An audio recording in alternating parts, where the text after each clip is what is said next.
Greetings everyone, this is me again, Zara Berserk. Okay, it's connected. I just have to put the headphones on now. So, hope you can hear me. I've not been feeling well. Thank you for bearing patiently, understanding and all this. I sometimes get really madly angry. So, let's see how many Muslims I'm attracting here.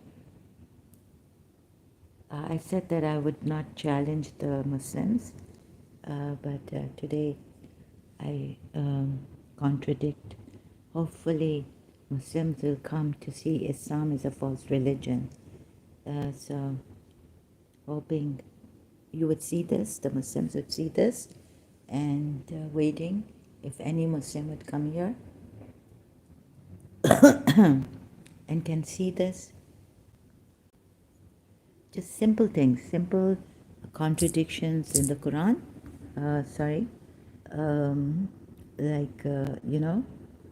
I don't mean to say that, I don't mean to insult you, that you're stupid or something. I can understand, like, the well,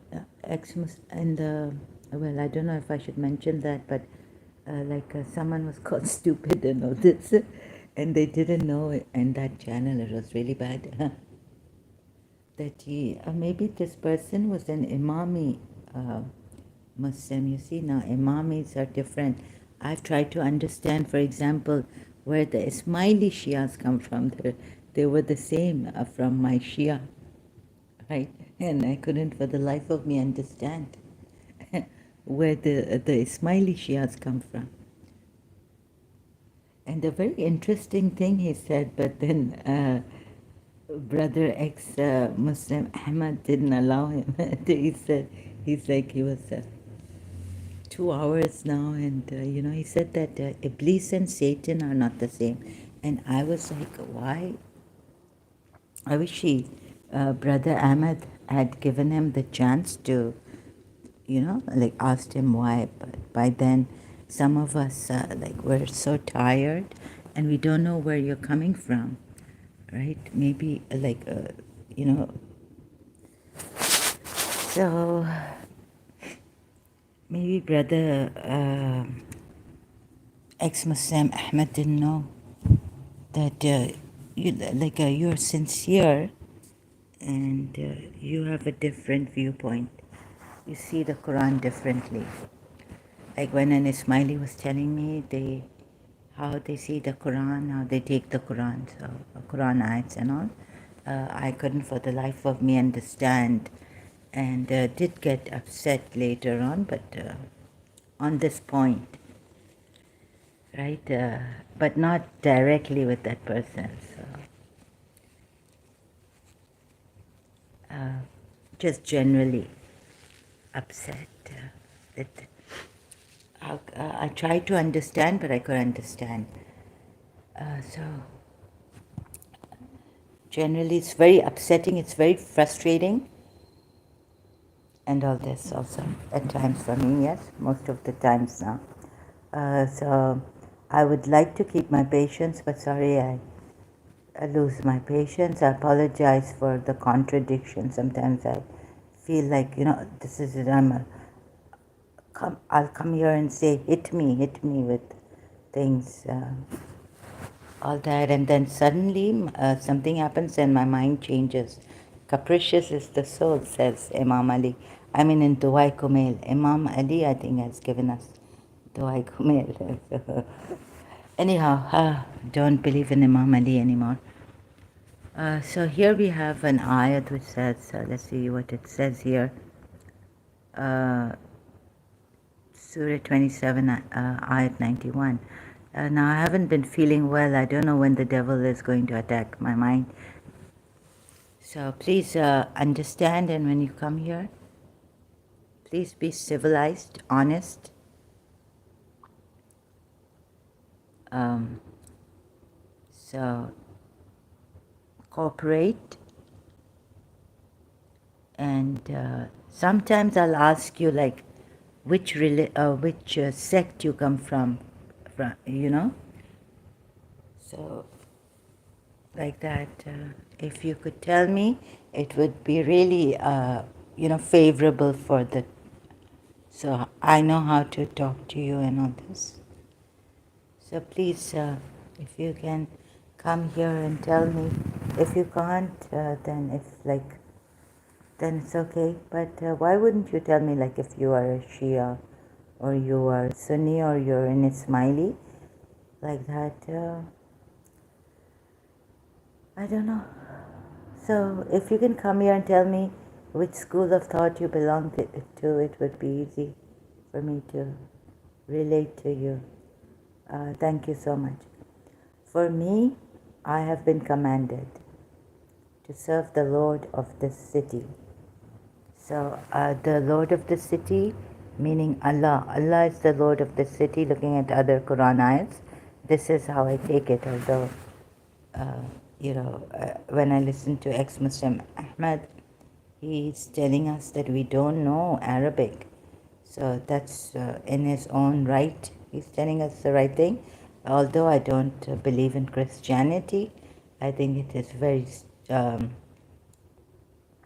to believe in Jesus Christ and all that God would send all these messengers, and they would fail to guide the people through the law of His law, through the whatever divine laws have come down and all. So they all failed, and all of a sudden now God has sent a son. And we don't. I don't think the Jews think that the Messiah is the Son of God or something. I'm not sure about that. But if he's sending a Messiah, and then, all of a sudden he says, "I'm sending you my son, who is me." And son, I wasn't as a Shia, and even as an ex-Shia, I don't understand. As an ex-Muslim, sending son down like that, being Abrahamic. No, wait, before messengers, prophets, righteous servants guiding us of Allah. So I don't understand that. So I think some of the Christians, who blame the Muslims for being stupid and not understanding, I think they themselves are stupid, right? So I'm sorry, those who called called that someone stupid, because this person I knew was coming from a different school of thought, not from the mainstream, Muslim mainstream. And calling him stupid would not be right. So I think you yourselves are stupid, right? To believe in Jesus Christ after having believed in messengers coming before. So God would send all of a sudden after so many messengers or prophets, his son. Really stupid to think like that, or to even believe it. You can think it, but because the mind, is something, the culprit, but to believe this is really stupid. Sorry, I don't use this word, but I have to use it. It's really unintelligent.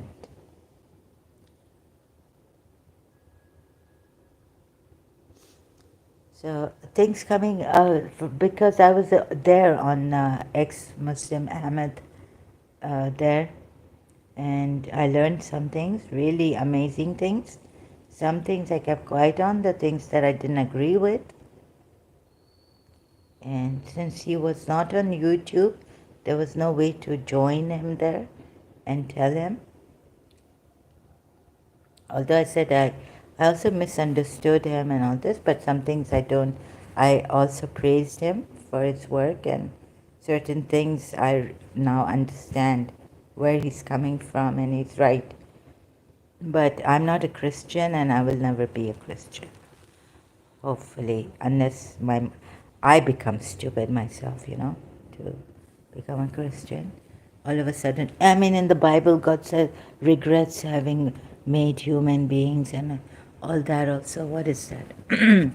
So sometimes we can get swayed away by these Christians coming here and coming saying things, love and all this, and being like the ex-Muslim Ahmad being so knowledgeable and his memory pretty good, pretty great. His work is quite great, so. But he needs to, little things, but I also get angry, right? Let's see if I would get angry at a Shia also. I've gotten angry at Shias, if you believe in this terrorist, you are a terrorist yourself. I would tell a Shia also now. So sometimes like that, try and be a little hard on you, right? So that you see that you're following a terrorist who broke homes. His Allah, Surah Hashara, that's like, and the contradictions we've had. So remember, I was a Shia too. And asked me why I left this religion. It's not because I had any personal thing against, but academically looking at times. So if you're hurting what I'm telling the Shias, remember I'm hurting too. I have been hurting. We've been betrayed, lied to no extent, like Imam Hussein gave his sacrifice and this and that. And how it's turned around for me. And then who's going to, I'll have to tell the Shias that Imam Zain al-Abidin, his Psalms and all this, and calling these gods devils, shaitan. Abraham says you've worshipped shaitan to his father, idols. Now why would you call these idols shaitan, right?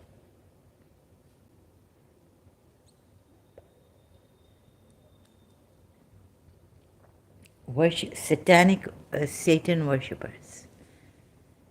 So yeah, but then I look here and he's exploiting Allah.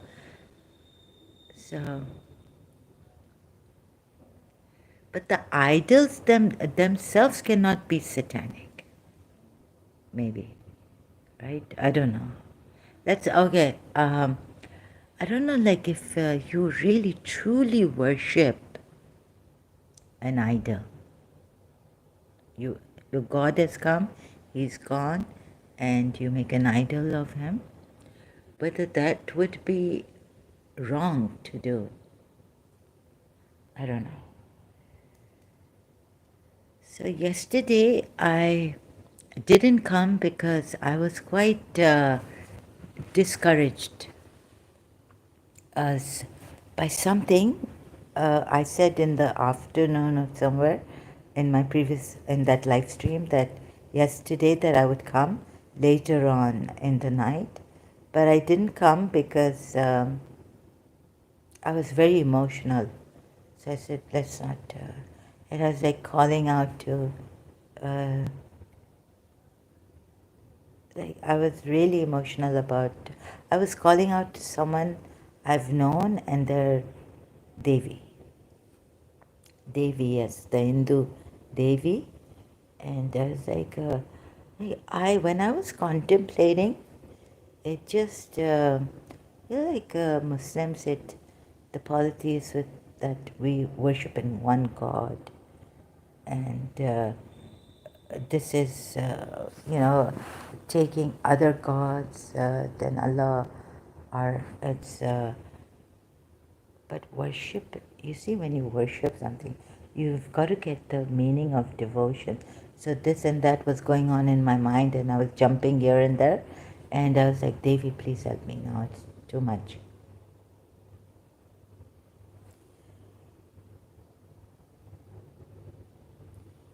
So I don't think, I don't believe that worship in itself would be, worshipping an idol would be haram, bad for you.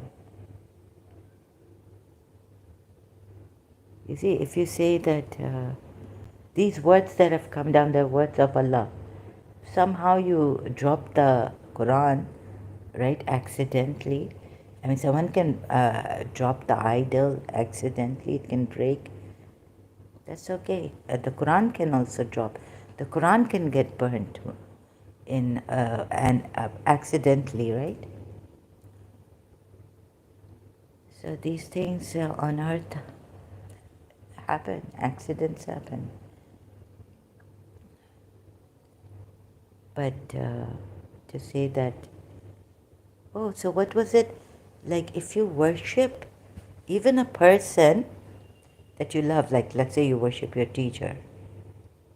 Like let's say God says, your teacher is God after, yeah, right? Equal to me. I wish she had said that. Anyhow, so uh, I loved a teacher, and someone told me that you worship her. So that was bad. That's a Shia aunt of mine told me that I worshipped her. That really got to me. Like, it's like the Sunnis telling the Shias that you worship Imam Hussain. Yes, you can give your arguments, but still, you will get into trouble with the Sunnis. You have about this. So, where do we draw the line? Like, you love someone so much? Like, my father was saying that if I love God as much as this teacher, or more than this teacher, if I love God as I love this teacher of mine, God would even come down for me. God would have come down for me. Alibeth would have come down for me. But they don't, because God doesn't come down for you. And that we can't believe in Islam, right? That God would come down for us. Oh my God, so these contradictions and all. Sometimes I even contradict myself. Seems like hypocrite or something. What would you call that? Or we are ignorant. We are ignorant. We don't know how much we contradict ourselves. And it doesn't go into hypocrisy because I don't think deliberately we're trying to, uh, that's deliberate.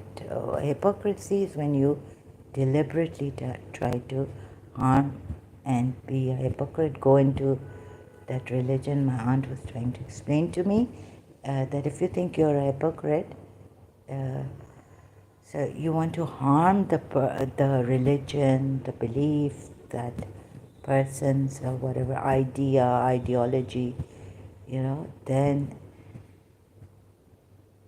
But there are lesser stages of hypocrisy, and where I feel I'm in it too. Like I try to do something, but I can't do it. And am I not giving? Then I would be, if I'm doing hijab, which I was, and then I was in this condition where I was getting angry, having nervous breakdowns, I would give a bad name to my religion. I was afraid with my bad behavior. So I was talking to my aunt about this, and she said that's not hypocrisy. Like I say, I feel now, I feel like, oh yes, I come here and I'm going to um, hit me with questions and this and that. But then there comes a time when, like, I get angry, and someone here has come here and called me a mad human. Right? So,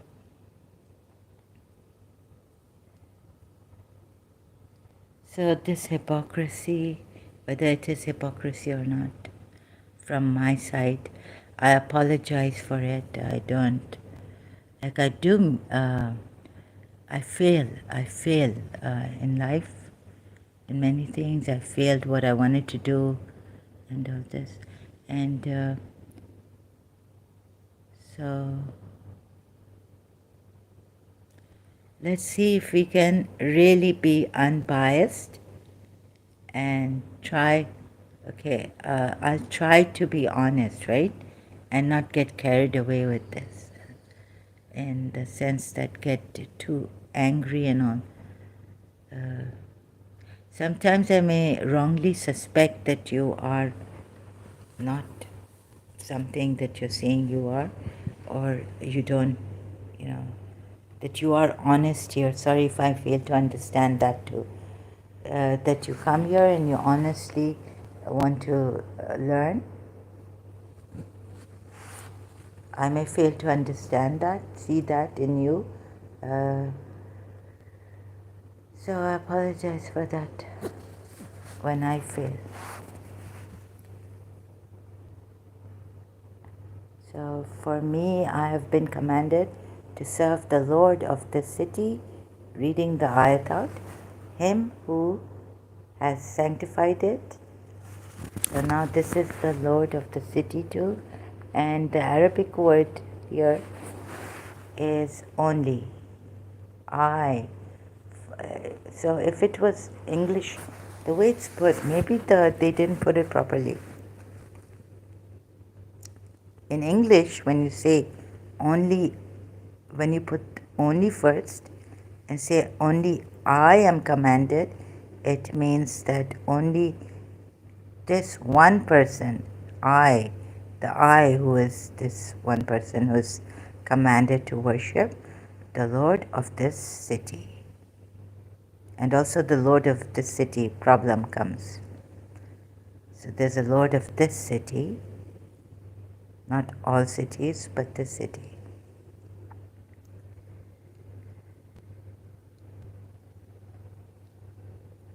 Please leave your emotions, like you can bring your emotions, but please understand that I'm not here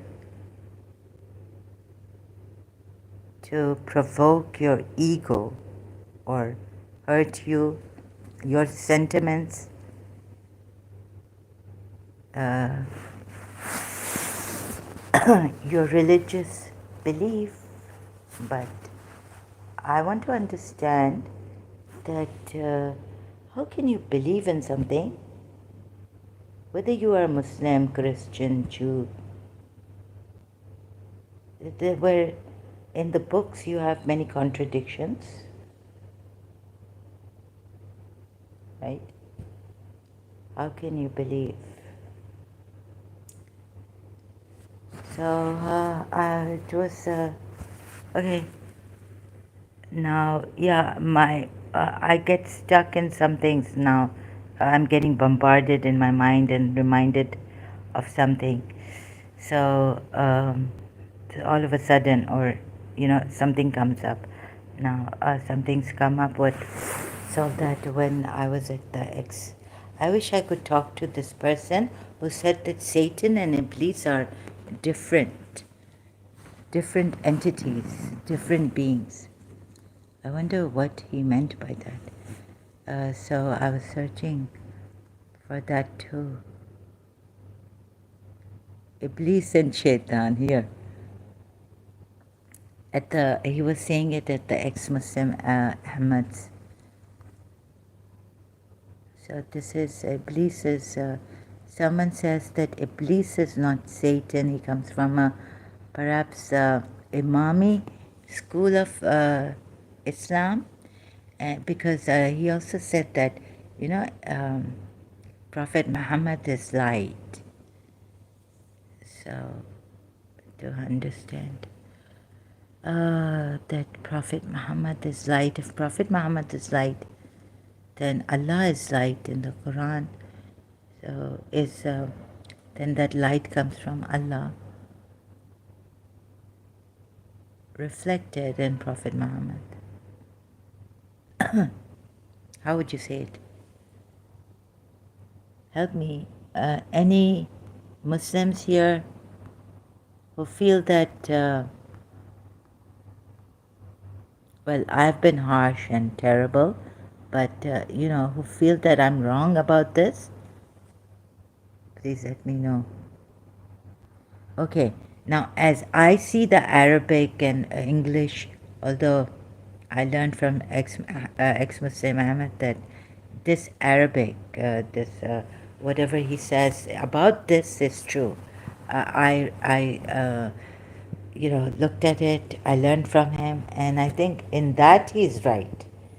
Because so many contradictions in the Quran and we don't know Arabic properly. Then how come the Muslims who, the Arab Muslims, they have, so I think ex-Muslim, I've been thinking of that, sorry, I'm on ex-Muslim Ahmad now. So maybe he did his research in a very honest way about Islam, and he's not done research in an honest way about Christianity.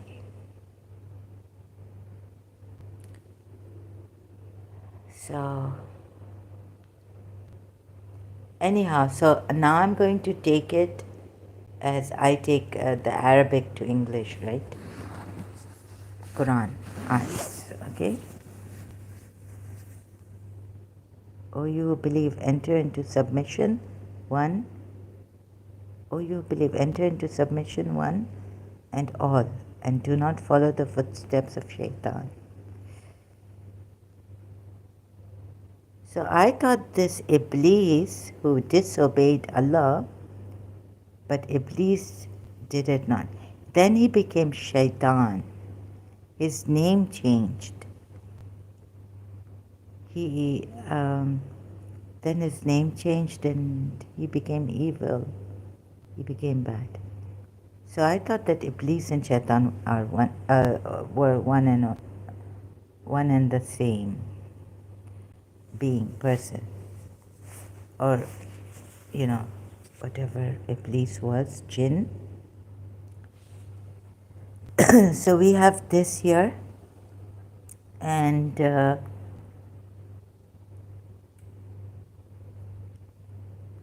what else is there? So I can't get that Iblis and Shaitan are not one and the same from the Quran ayats. So there has to be an Imam to explain this, and the Imam comes from Prophet Muhammad's progeny in Shia Islam. So before the Imam can explain it to us or show us that Prophet Muhammad was a true prophet, prove to us. Because even when I was a Shia, I had this doubt in religion. When I had my doubts, I thought, if I was at the time of Prophet Muhammad, would I have become a Muslim? I thought about this, contemplating. I'm just sharing frankly, right? And I said, no, I would not. And then I was very Ali, Maula, Ali, Irfan Haider Abdi had come and Karachi, and he had really, praising Ali, Ali, Ali. So we were all Ali, Ali, Ali, and all this,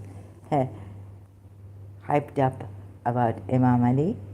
But later on in my life, due to the trauma and crisis, I was reading Najal Balagha, and I was like, you know, it's different when you hear in majlises and when you read his words and the fights and everything. The conflict between Muawiyah and Imam Ali and all the time. I couldn't understand Imam Ali. And at one time, like he says, I am this and I am that, which Jesus Christ also does, right? But at that time I thought, oh my God, that's so arrogant. But then I corrected myself on that. However, I was like, then I started to think, even would I have been a Shia if Imam Ali, at the time of Imam Ali after Prophet Muhammad.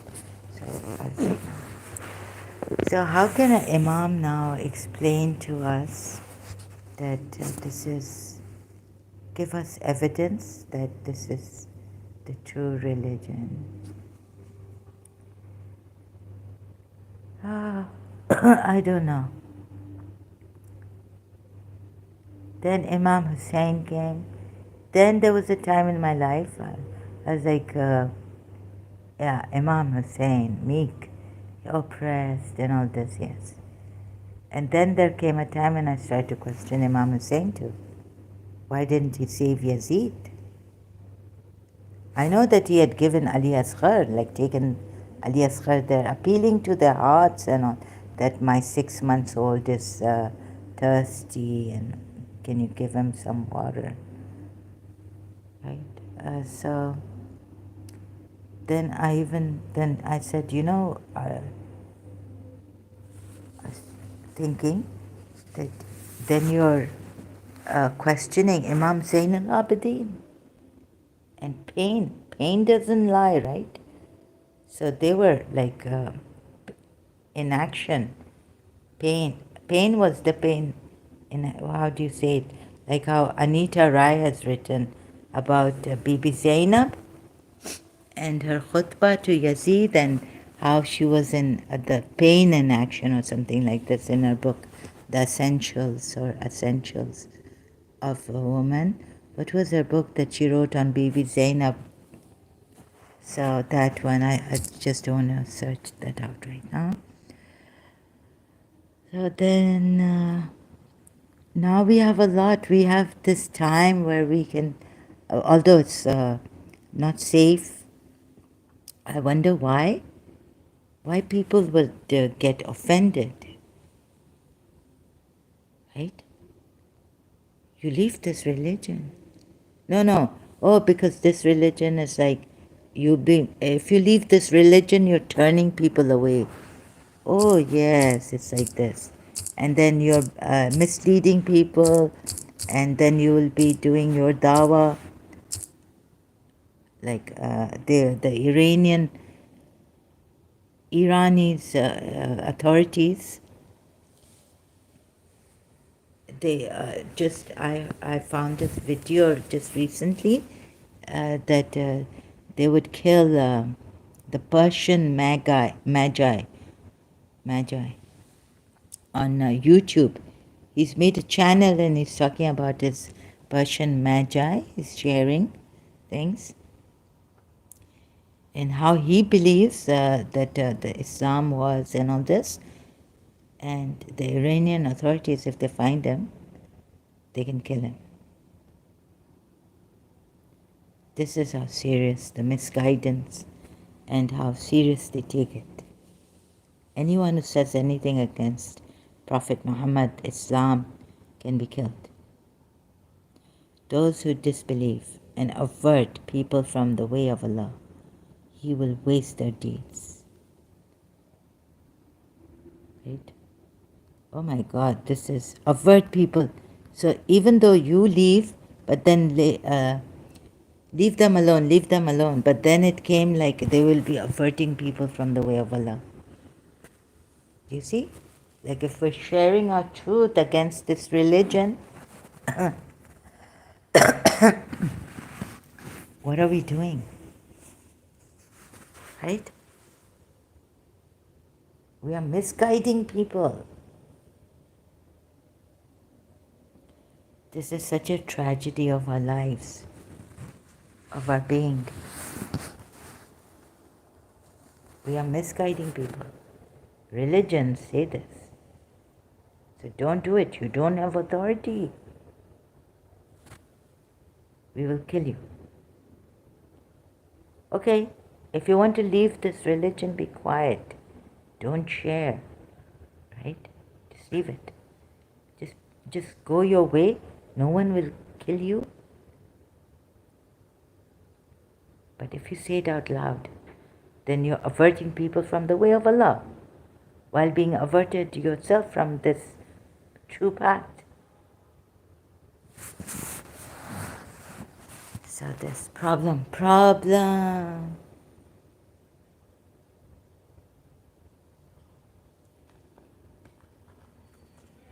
Another problem was, yeah, I have to come back to that. Please, you see, I was very, very saddened. I was like, here there's some Muslims coming and thinking that, they believe in one Allah. Someone worships a God. Devi, please help me. Sarah Auntie's Devi, please help me. So the polytheists you killed, in Surah Tawbah we're told. No. Now this person, he's blaming them here in Surah Anfal. No, in Surah Tawbah 13 to 14. 13 is saying that would you not fight those who broke their pledges? Huh?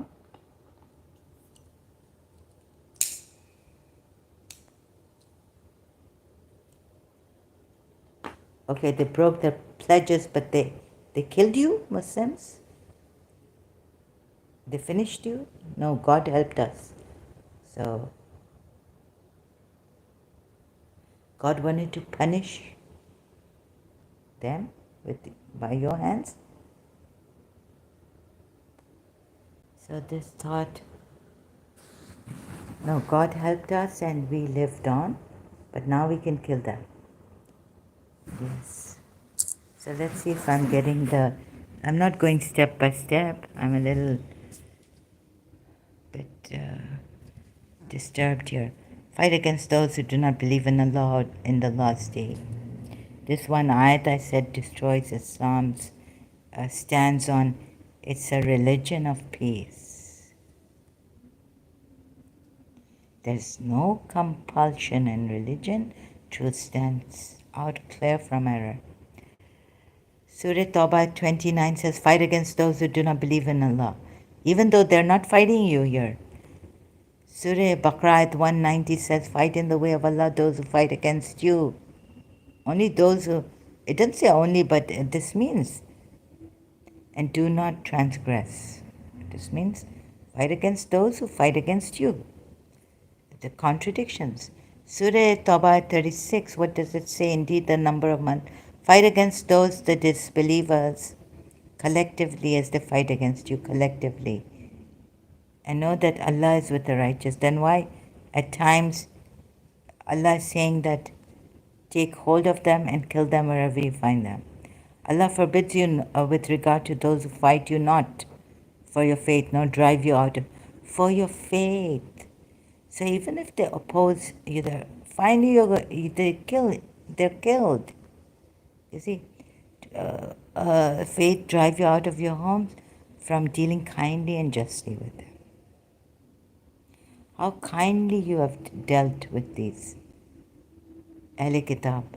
Fight against those who do not believe in Allah until they give the jizya willingly while they are humbled. How kindly have you dealt with. So this one ayat has destroyed Islam. Surah Tawbah ayat 29. Pakistanis come here, Muslims. Al-Qaeda, ISIS. Who else is there? Now I'm getting bored. Do you think I'm lying? Do you think I would deceive you about these ayats? I was so scared of the fire of hell at one time. I was even scared to bear witness to Allah. Because my dua yesterday, my Shia previous, it was like, I am nothing, God, you are generous, you are this, you are that. All of a sudden, when it comes to bearing witness, I said, how can I, so little, so terrible, bear witness to you? No, I can't. I was like, I can't bear witness. In the same dua, the ayat comes, that I bear witness that you are Allah. You are the one and only.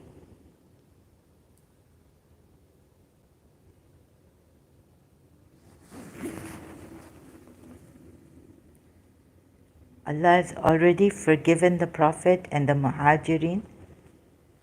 The word changes here. He's repentant. Why does he use this word? لَقَدْ تَابَ. Okay. So you see, I don't know Arabic. I don't know. Here I cannot say that I know Arabic. And the English translation. I am the perfect, whoever. No, but I somehow looked at this word taba, but I don't know the phrase. The meaning of the word changes in this phrase. It means, taba also means like repentant. Repent. So Allah had, I have to look at just forget the side now, Misty. Allah forbids you not. Wait, some things I'm wrong in, like about that ayat and some previous, I misunderstood. I couldn't understand that ayat. Where was it? So some things I might not understand. And I tell you, I'm not good at it. I'm not even prepared fully for this, but some things I know. I think for wrongdoing on the part of the Jews, I know better than I've seen it. Yani, you know who I've challenged? The Shia religious scholars, grand ayatollahs, and grand ayatollahs, Quran experts, Shias.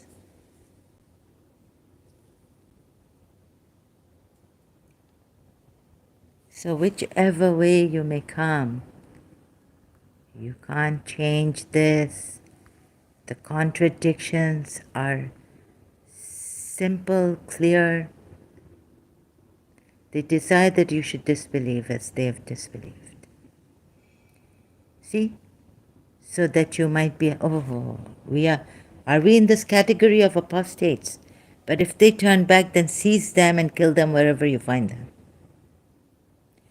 You see, this is how serious, this is the Sirat al-Mustaqim.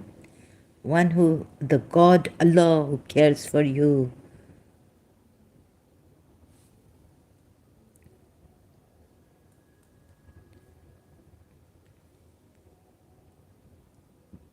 Excuse me. But if they turn back, then seize them and kill them wherever you find them, and take not from among them a friend or a helper, except those who reach a people between them, calling I would be calling United Nations, human rights, and all.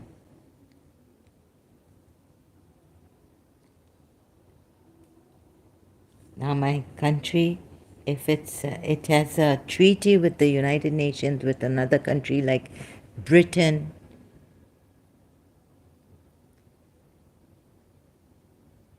maybe they would say, freedom of let her do this. Except those who reach a people between whom and you there is an alliance, or come to you, their hearts shrinking from fighting you. But before that, you didn't say this. Before saying turn back, if they turn back, seize them and kill them wherever you find them. You didn't say this in Surah Nisa at 90 in the same surah. So 91, okay, I read that, and 94 I had to read change of law for the ones who deceived themselves during the nights of Ramadan fasting. Doesn't go with the Quran ayat that you changed the law for them.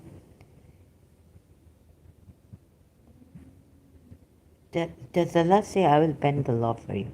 Allah, those who worship me through idols, you know, their mind has done something to them or what? What are these idols? What are these Devis and Devas? And why do you make idols? So you make idols of Devis and Devas. And you worship them. And it is their intention to work. Oh, even these awliyas you've taken. So the best ayat to go to, I think, is Surah Zumar. Surah Zumar. Now please, how will you, please, my brothers, oh no, in humanity, I'm a, what am I? Huh? Apostate. Murtad. Surah Zumar ayat 3 says, we worship them. We worship them, no, unquestionably for Allah, over for Allah. Is the, indeed, no, what is this? Unquestionably, lo, is it not to Allah that sincere devotion is due? But those who take for protectors other than Allah, here it means other than Allah, say, we only serve them in order that they may bring us near to Allah. Truly Allah will judge between them.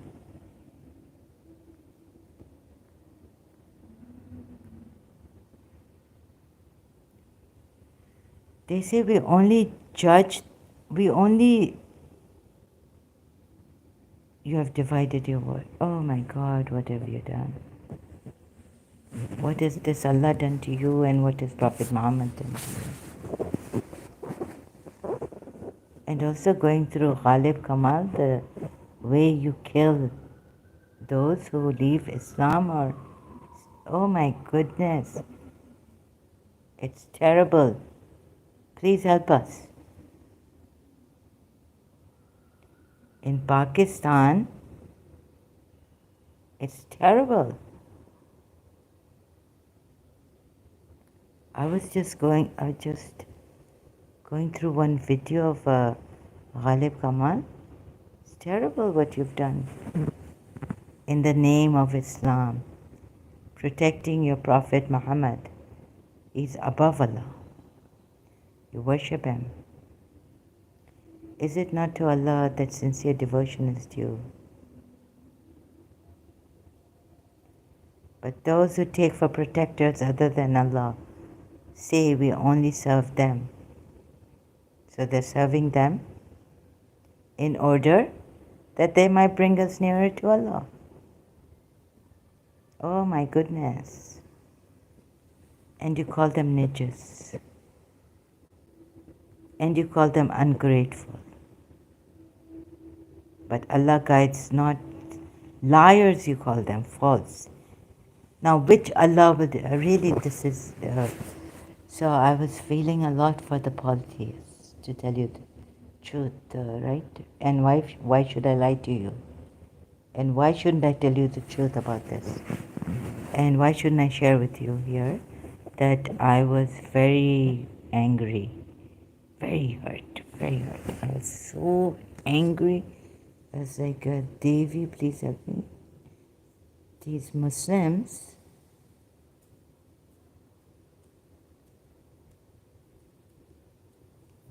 kill people, huh? Just because anyone says anything against Prophet Muhammad on the basis justified, on evidence, even we can't question this. We couldn't question. I don't know what way you could kill them. And Pakistanis, come here, right? Am I hitting your ego? Provoking you?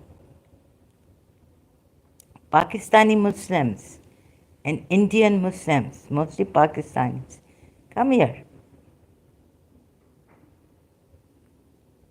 What are you going to do to me? Huh? Who do you think you are that you do this? Huh?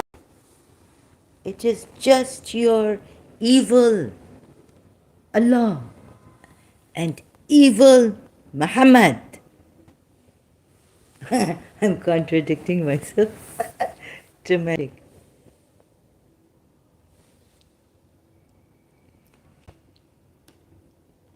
Come here, Pakistani. My mother also Pakistani. She leaves me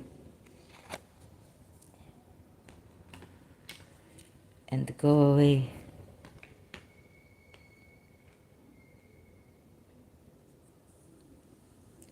So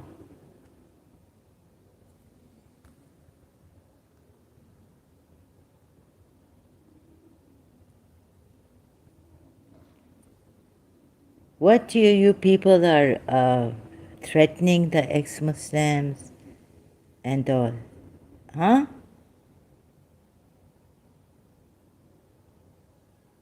We offer you peace, but we are against this religion. This religion misguide you and make impediment, obstacles to your spiritual progress too.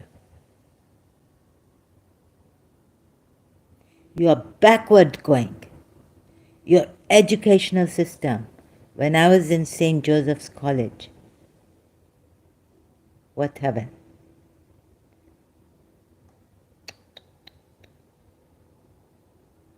It is junk. Your educational system is junk.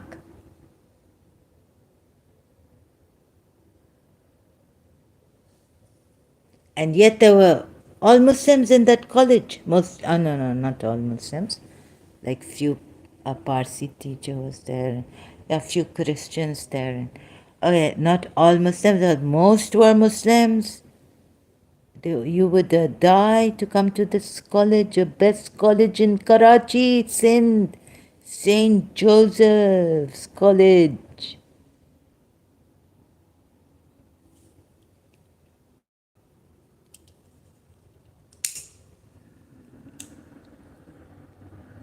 Right? You're backward. India reach where?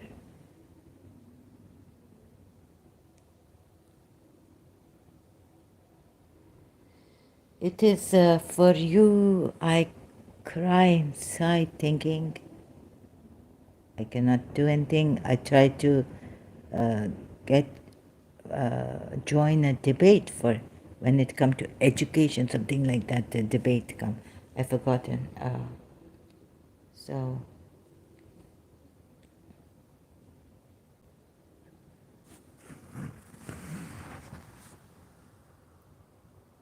apart from this, you study Shakespeare, you study whatever, your literature.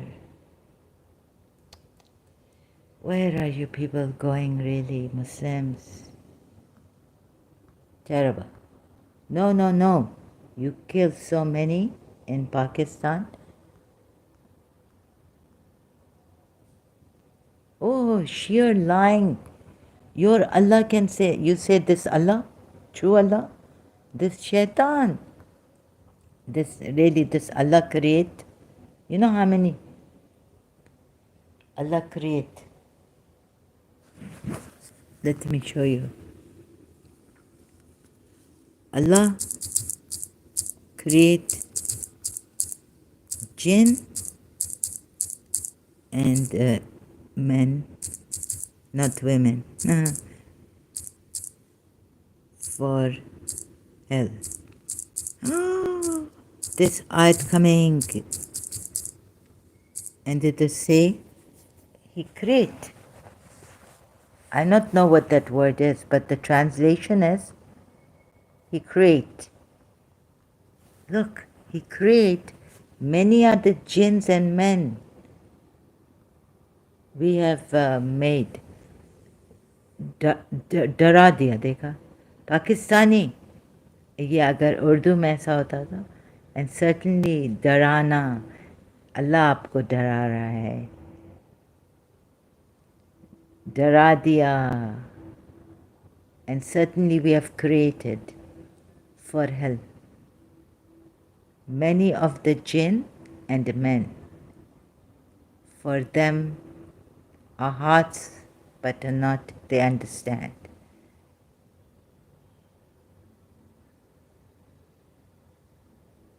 It is the same thing for you Muslims. You have heart but you not understand. And you have eyes but you not see, and you have ears but you not listen, hear. And those are like cattle. Nay, they are worse. This is really good poetry. It reminds me of an Indian movie song. जहाँ पे सवेरा है वहीं पे बसेरा, and then she change or something like this. जहाँ नहीं जहाँ पे it's like a man writing poetry here. You see?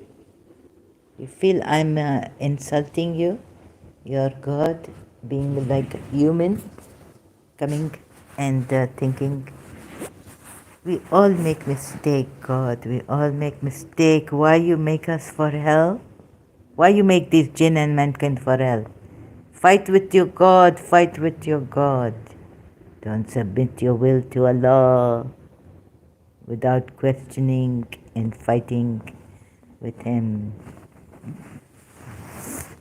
Who tell you cannot fight with God? Israel, Jacob fought with God. In the Bible it say.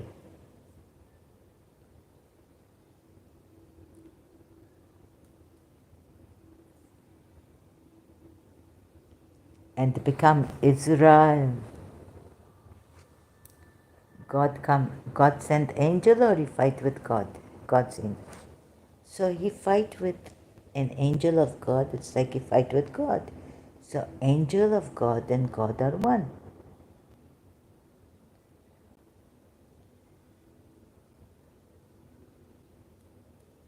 So you're not fighting with God, and you're fighting with human beings. I tell my mother, go complain to Prophet Muhammad and his Allah. Because he say, men can marry, do muta, this, that. More than one wife have. Why not be like Ummul Baneen?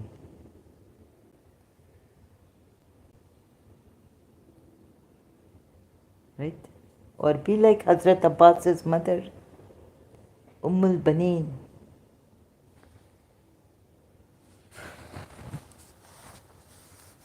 Why fight with your husband, daddy, my daddy? Fight with Prophet Muhammad. Question him. And why Allah not make you? What are you?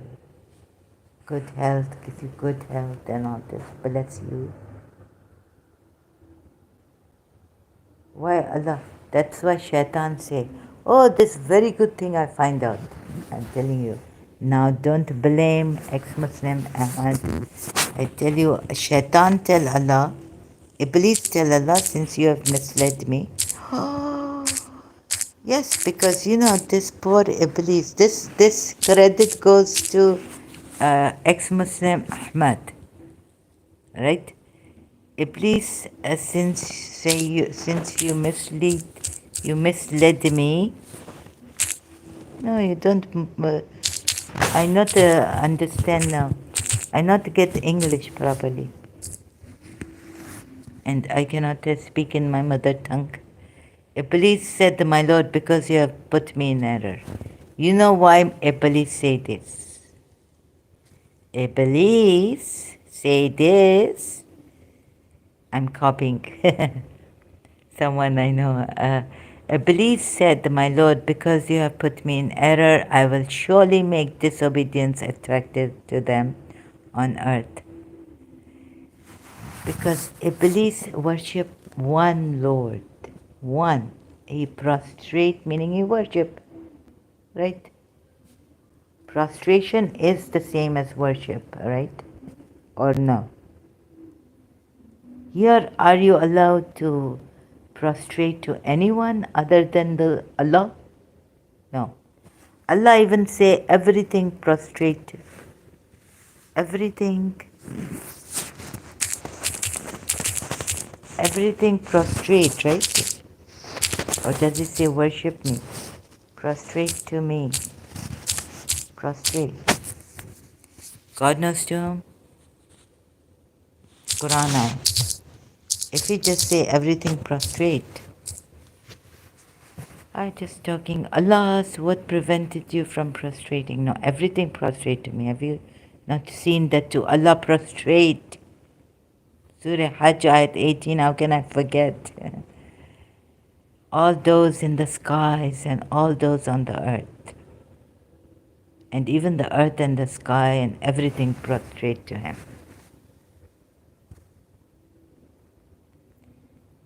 It did not say this. Do you see that to Allah prostrate whosoever is in the heavens and whosoever is on the earth? But you know what? Heaven prostrate to love. I write poetry. See love with love's eyes and you will see what you have never seen before. And beckon to the call of love. And heaven itself come prostrating to you. It come under your... What did it say? What the Prophet Muhammad say? That heaven under the... No, paradise under the... Or at the feet of your mother.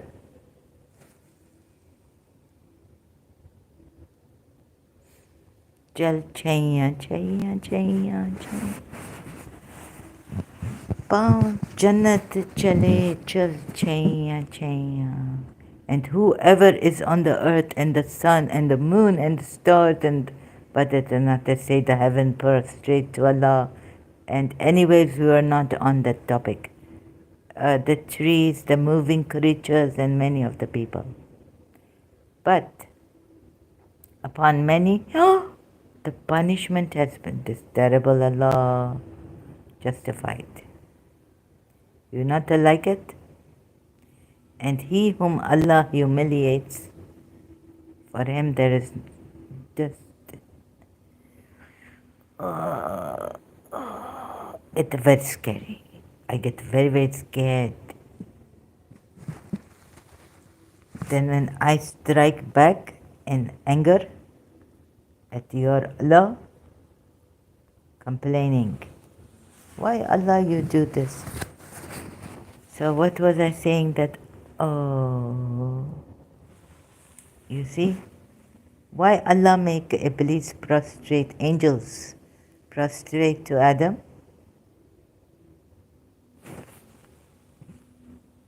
So Iblis very good.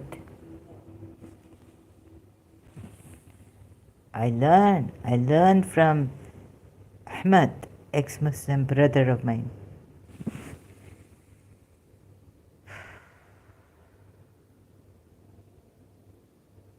Because he said, I only prostrate to you. And you tell me, no, but the reason he gives is, oh, he become arrogant. I have to correct. You think I'm genius? No. Now, oh, you see what? Oh, yes. Shia's calm, intellect calm, this calm, that calm. You see, Shaitan, that poor Iblis, he become arrogant. That what, and you know, now, Shias will come and tell you, look at the point here. It's not that I only submit to you, I prostrate to you. Angels already say that. He not care. Allah. See, we worship you, why are you creating? Now when they say prostrate to him, Iblis say I'm better than him. Iblis, mind you, noteworthy. Iblis not to say, reason give, not that only prostrate to you. Now Shias, we know, intellect, right? Shia intellect. You know, my mind working. Now the Ali, call Ali, who works miracles. And la fata illa Ali la self illa zulfikar. That's what Shia thinking, very proud. No.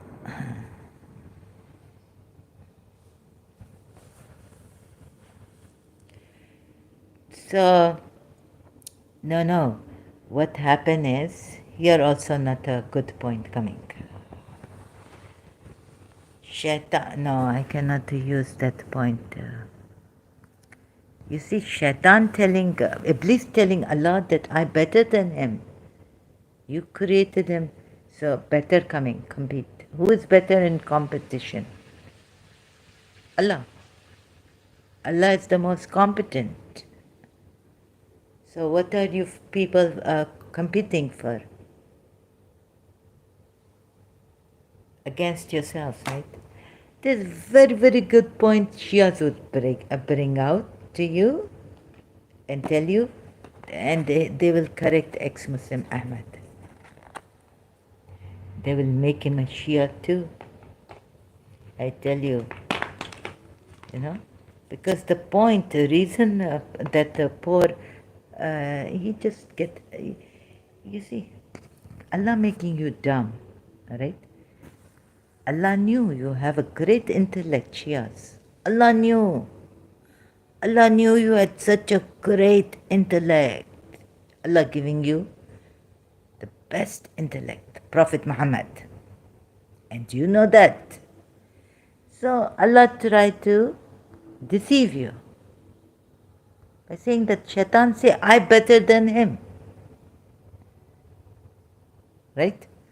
How could Allah give Shaitan, Iblis, free will to question him?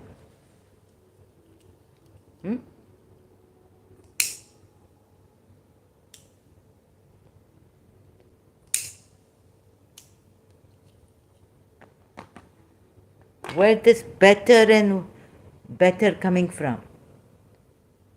Tell me, where this difference coming from? How Shaitan get this difference? How Shaitan get jealous and arrogant? Huh?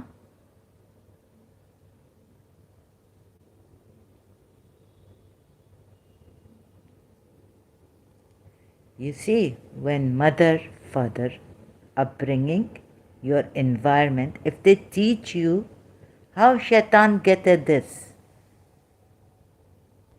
if mother, father set example that we will not compete, they don't have jealousy in them, right? Will you? Your child might not. We grew up, my mother, I know, child, even psychologists, our psychologists, maybe coming from genetics, your great forefathers, grandfathers, grandmothers, who were jealous at the one time, or something, one coming from the environment. But if your mother and your father set the example, not coming this jealousy, this competition,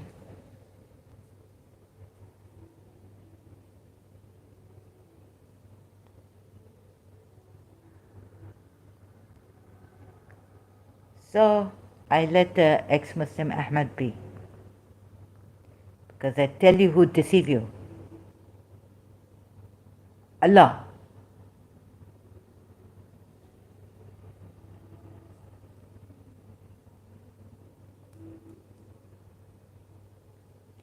And we are told in Allama Majlisi's Hayatul Qulub that the shaitan, before that even he very bad. Iblis. As Iblis he's bad. He compete with, get jealous of Jibreel, other angels, he think he's the best. Okay, now thinking he's the best, feeling he's the, where? So you see, you are not given that guidance. This, if Allah already knew that Shaitan was thinking too much of himself, before even, now where this too much of himself coming from? He's full of himself. You have nearness to Allah. Huh? Where all this problem coming from? I tell you, it is not Iblis. I tell you directly today that Allah is the problem. That's why Richard Dawkins, professor, right? God the delusion. Do you think Shaitan come in his mind? Delusion come from Shaitan. Or Shaitan come in me?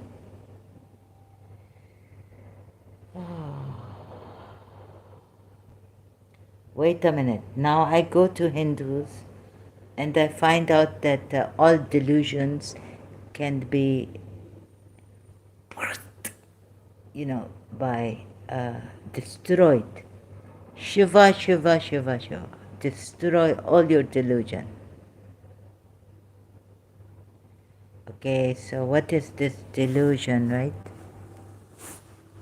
Maybe Professor Richard Dawkins have delusion, I have delusion. But what is, the problem is not God. The problem is delusion. How Richard Dawkins, Professor, no? Professor Richard Dawkins. You see, problem, God, problem, the mind, culprit. One side of the mind. Not the good side scientists have given us and all this. Progress. But if you progress as human, they haven't given you that this thing, how to progress in if you progress too fast, not good for you. Overdoing things is also not a good. For example, like my teacher gave me a ditto article on how to grow normally, how to grow, not to grow up fast, like how the flower become, the bud, and then it opens slowly, slowly, and fully bloom, slowly, slowly, slowly. So fast, my teacher get angry at the scientist, say, why are you going so fast? It is not good. So, problem, not God here. Not where Professor Richard Dawkins is concerned, right?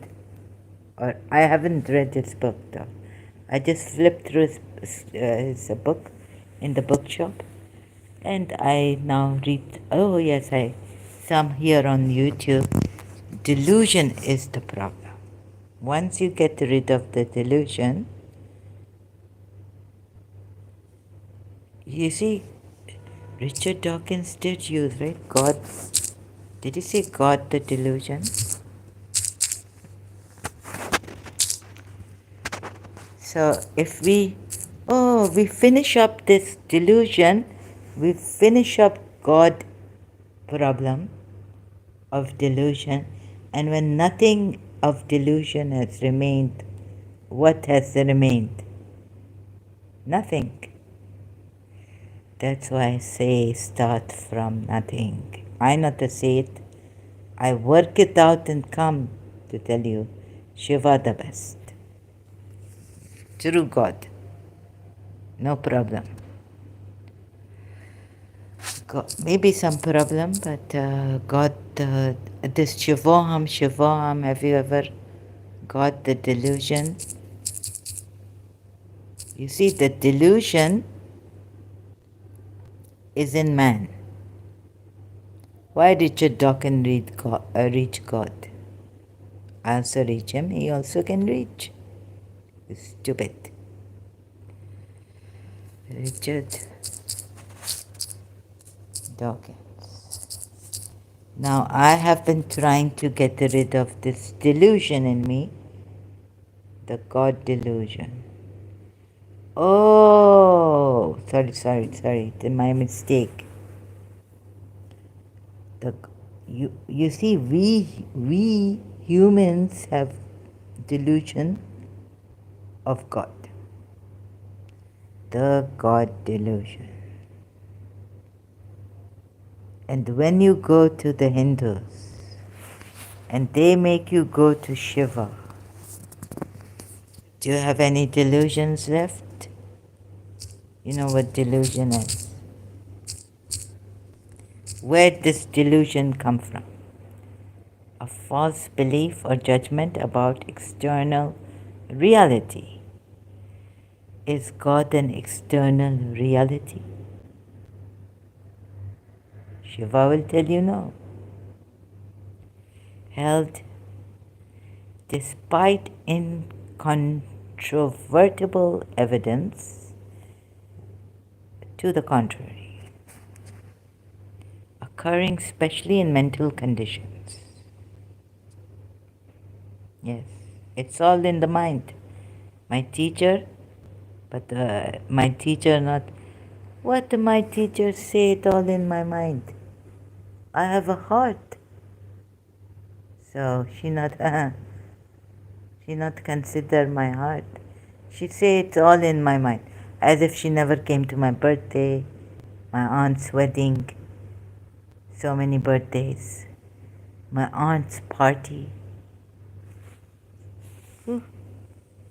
What all in my mind? That we had a relationship? Of course that's not in my mind, all in my mind. But the problem in the mind, I tell you. So delusion comes from the mind. False beliefs, judgments about external reality. Even scientists have problem. Delusional problems. But it's a positive delusion. Although temporary changing and everything, but it can bring you progress. Right? But what he say? Who say? Rupert Spira, Dr. Deepak Chopra. Oh, how many people are there? Muji Baba. What they say? Who else? What's his name? He looked like Ian, my childhood friend in London. His name is, I think I need to go for some filling, teeth filling. Okay, so now his name is Russell Peter, what's his name? You see, it all delusion, this reality. So, if you look at God, the problem of God, Richard Dawkins make it easy for us. He say the God delusion. But do you think please ask if I have come to a good, if we get rid of this delusion, find out where it arises from, the God delusion, right? We have other delusions too about our external reality. Huh? So you go to Peter Russell, right? External reality. What is the truth? Jiddu Krishnamurti, Peter Russell. See, my friend, childhood, he looks like him.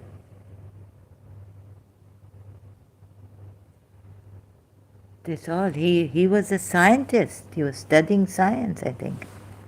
He studied science. Look.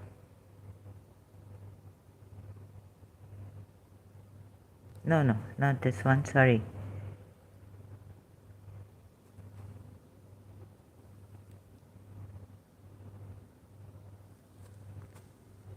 This one, this one. No copyrights infringement intended. Right? So, I think I've the God delusion. No, it's not a delusion. Oh, I got it.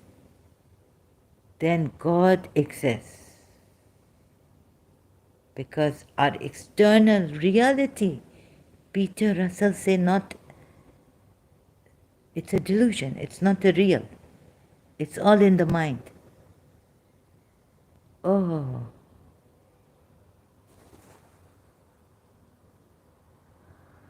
Assalamu alaikum wa rahmatullahi wa barakatuh. Oh, this big salam, chicken wing Steve come.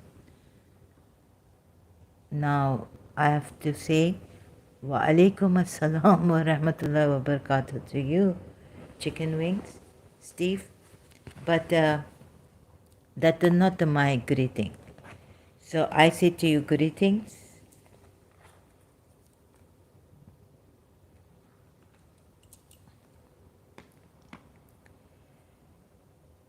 Now chicken wing Steve, what do you have? Do you see this?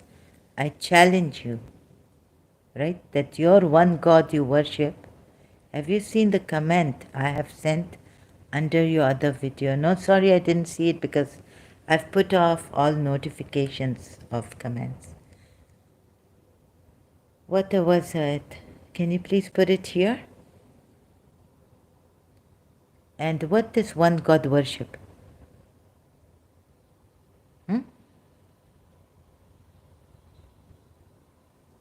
Sure, 1 second. Okay, sure. Take your time.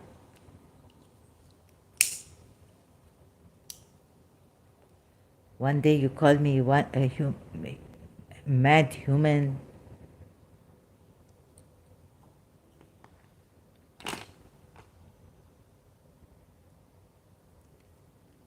Are you Shia, Sunni? Can you please tell me to help me?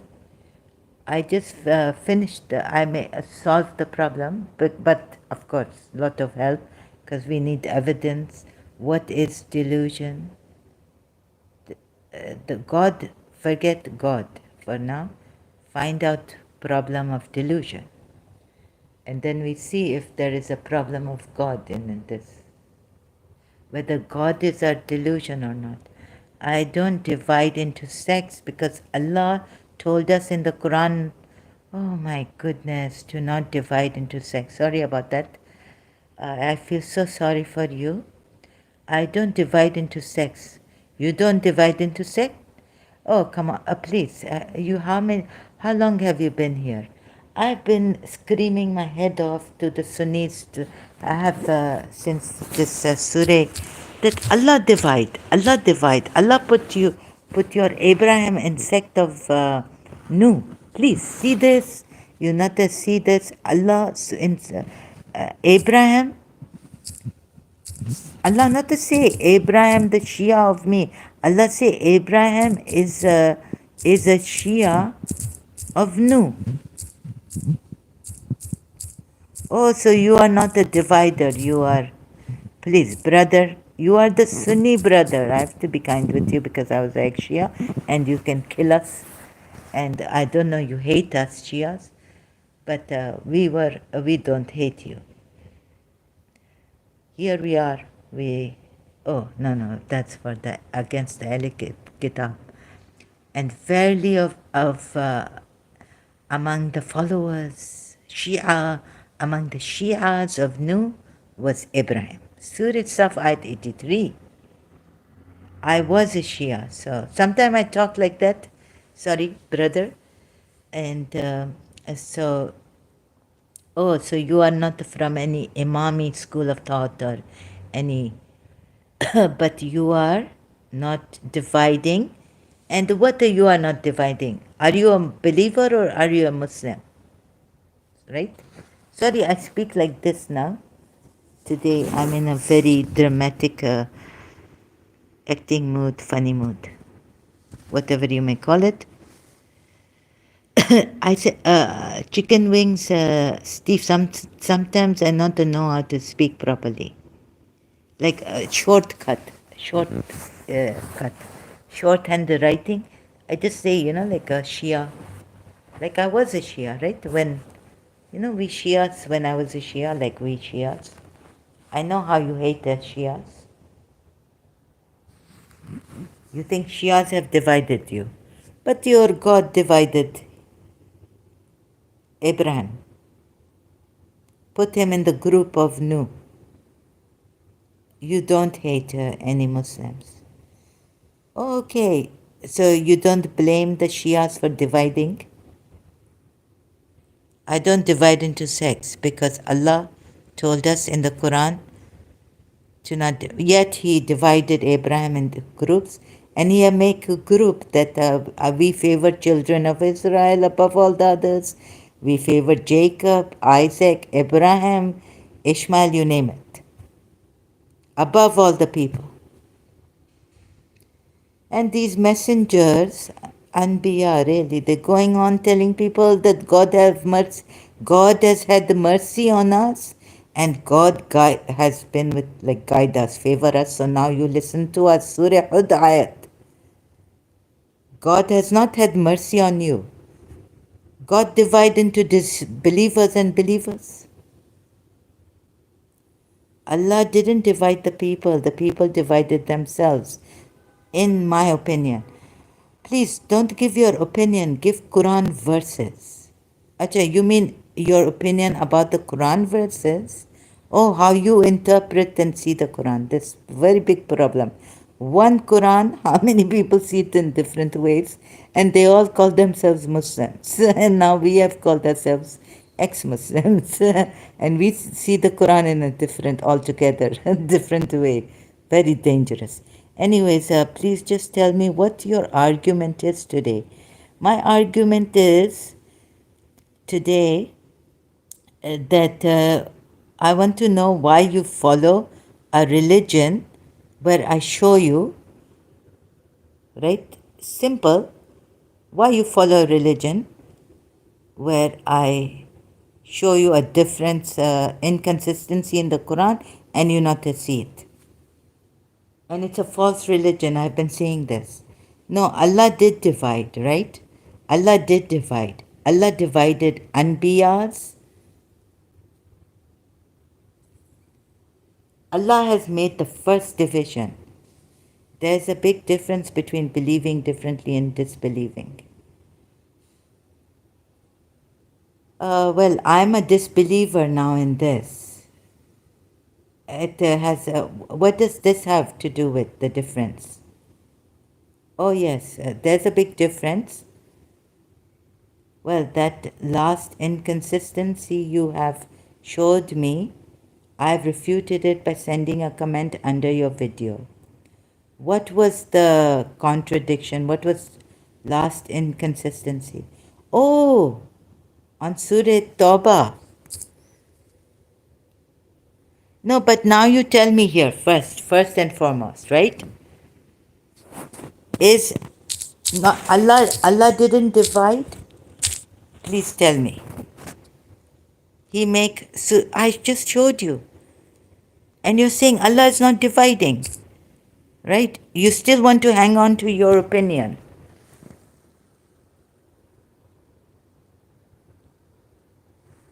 If you want to hang on to your opinion, this is the problem here. You see, then you call me a mad woman and you want to put me down.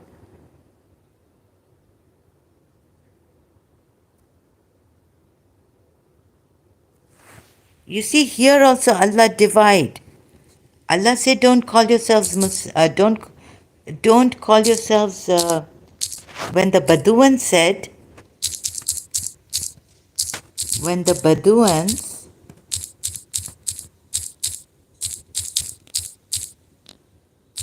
we are believers,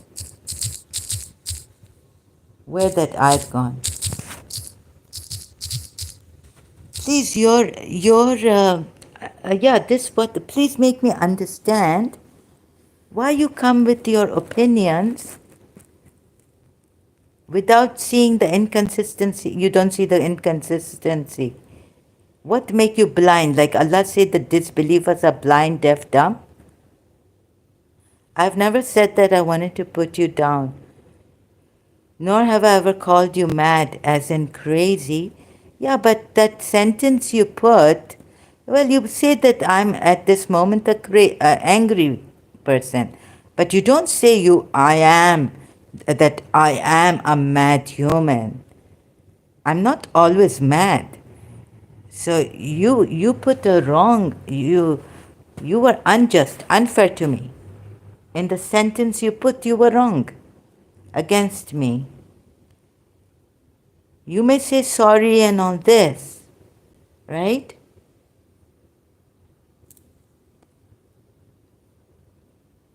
I know, but when someone is mad, he's not arguing properly. Well, there are times I'm very cool and I'm very calm. You have misinterpreted what I was trying to tell you. No, then you should put the right sentence, right? Proper. What are you trying to tell me? That you said I am mad human. Yes, I know, but at that moment you weren't. I wasn't mad. I was just explaining and exasperated because you just can't see a simple contradiction in the Quran ayats. And you point out the things to me. Okay, you corrected me on that. Sure, but now I've explained what I was trying to say. Will you keep saying that I was calling you a mad woman? Well, let's see. Let's see how you prove to be. Let's see. Right? I still cannot trust you.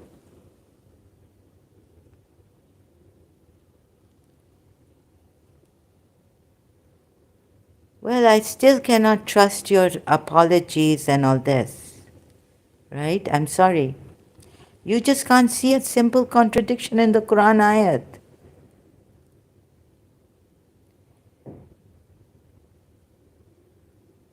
Brother, you can't see a single contradiction. When there is a contradiction, listen, let's start from the beginning. Remember Surah Al-Anfal? No. Let's start from here. Can you see a simple contradiction in the Quran ayat? No.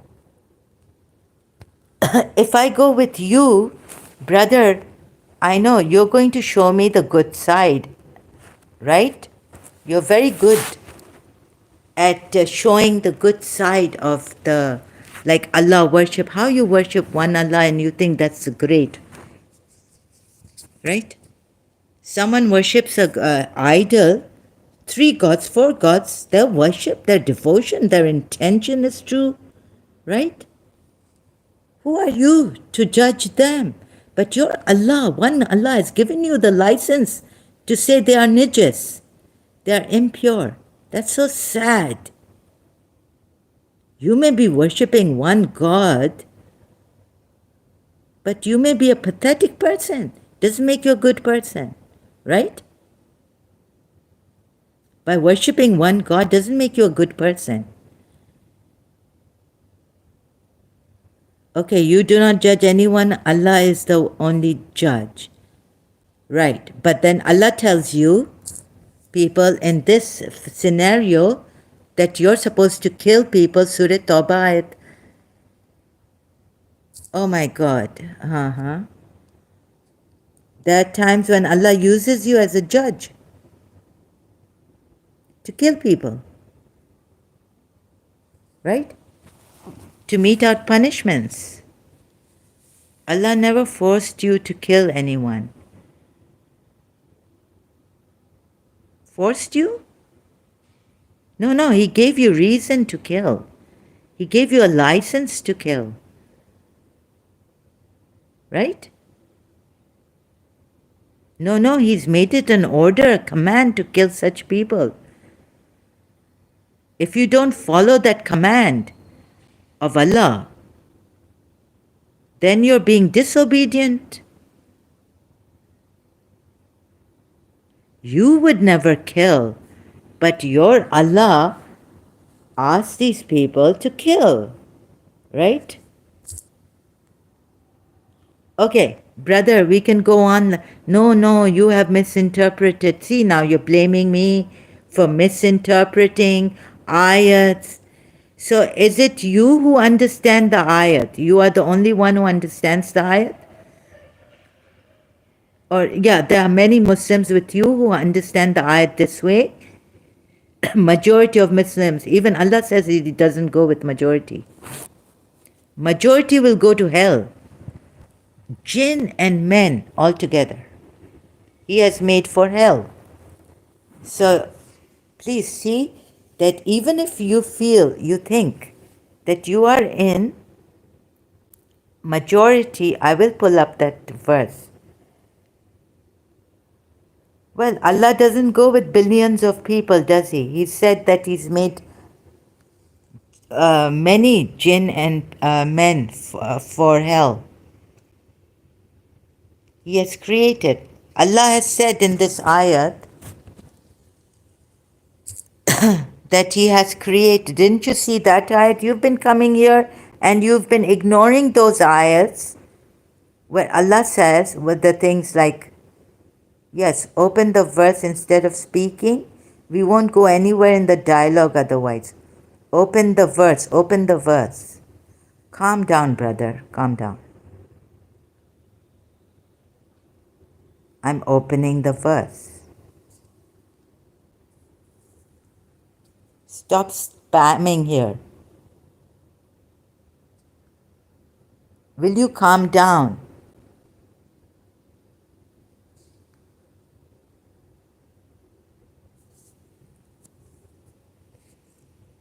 Doesn't seem like it. You're very restless. Twice you've said you're open the verse, open the verse. You want to shut me down? Here is the verse. Surah Mujadila. Contradiction. Surah Mujadila Ayat 2.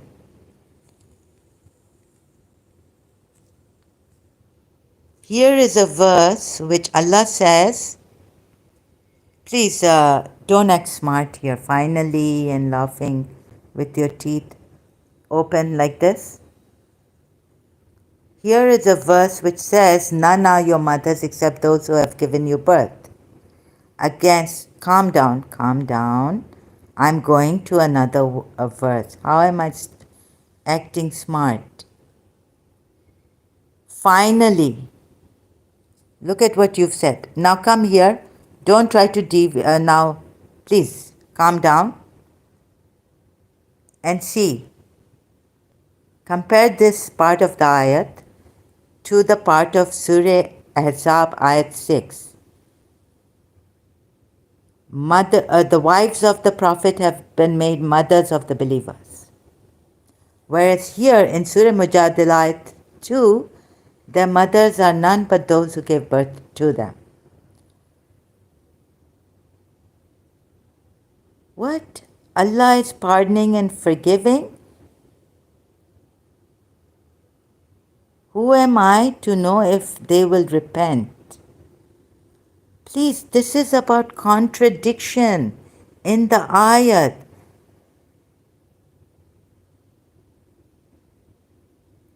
I'm talking about contradictions in the ayat.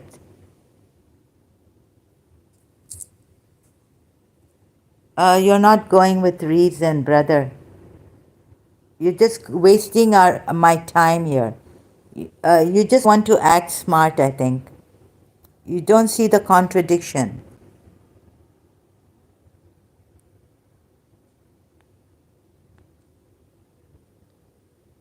I think you're just playing around here. You're not serious. So sad to see this. Which country do you come from?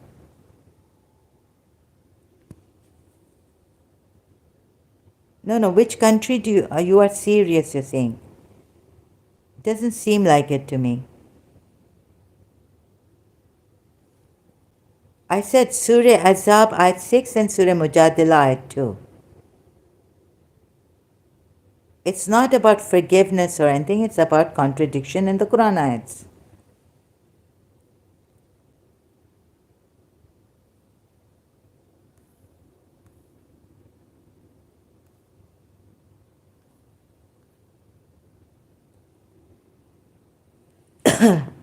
Do you see the contradiction? So what is the contradiction? You don't see any contradiction.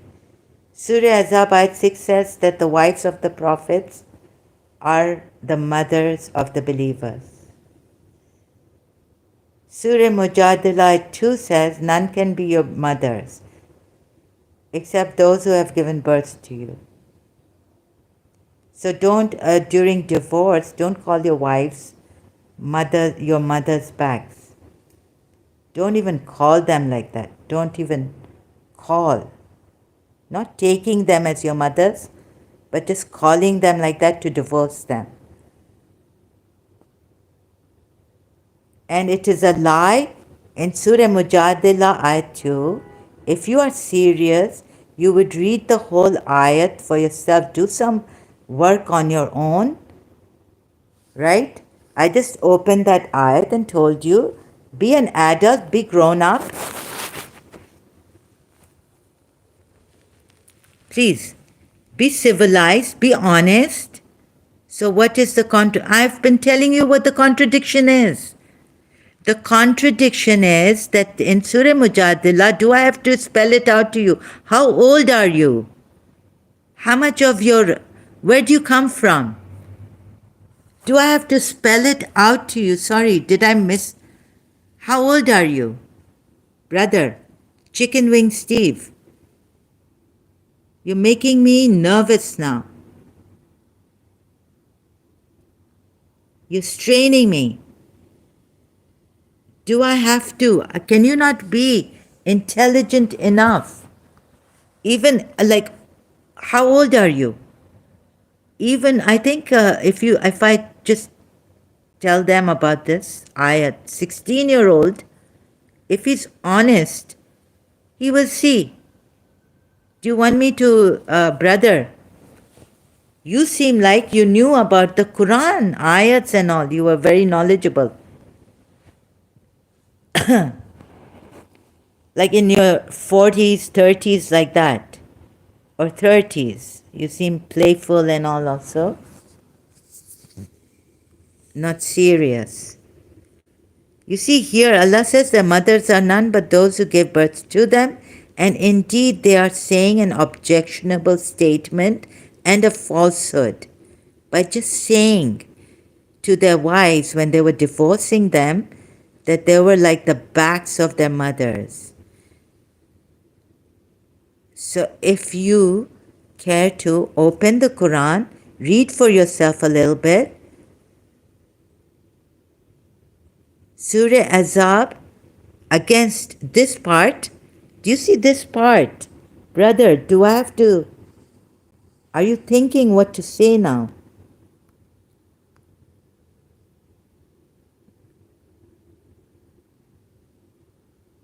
I thought you would already know about this. Very easy, Salahuddin came some time back and I told him about this. Very easy contradiction to see.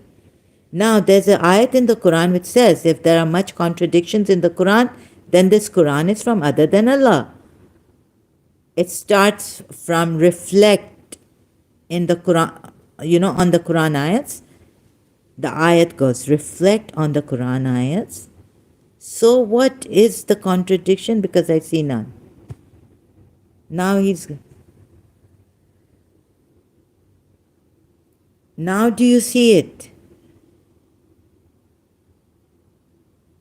Problem is that in Surah Mujadila ayat 2, and indeed they are saying an objectionable statement and a falsehood. But indeed Allah is pardoning and forgiving. That is because they used to do it before when Islam came and this rule came out in Islam that the mothers are none but those who gave birth to them. Like the rule of adoption was changed.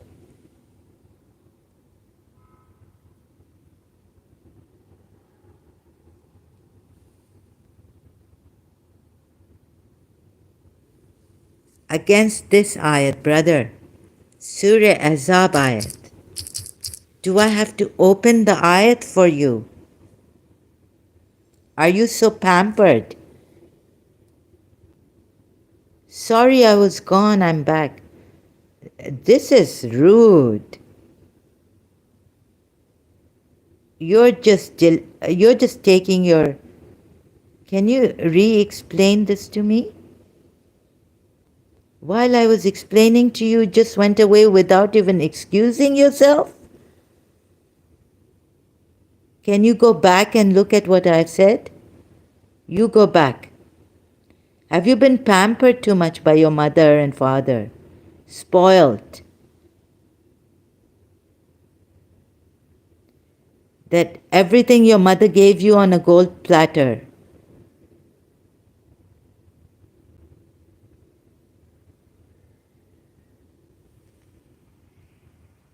You even lack manners. I don't understand your English. Making excuses.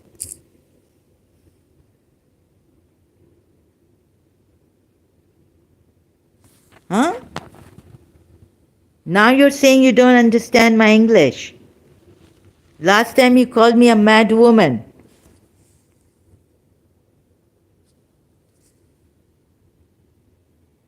I mean, I'm exasperated as I realize that you are. What kind of a person are you? What's your real name? Come with your real name. Who's your mother? Why are you being such a coward? Who's your mother? See? How sad.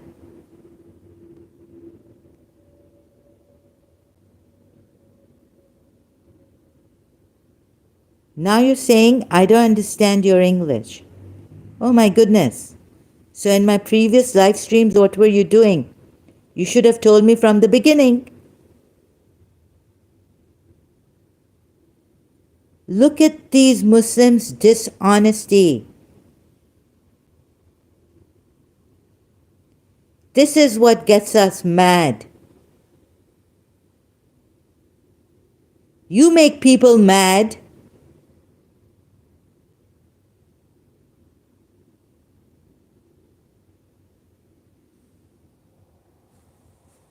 Taking our time. You keep going and okay, I'm back and what is this? You have no manners? What did Prophet Muhammad say about manners? You come here saying Assalamu alaikum wa rahmatullahi wa barakatuh and look at your bad manners.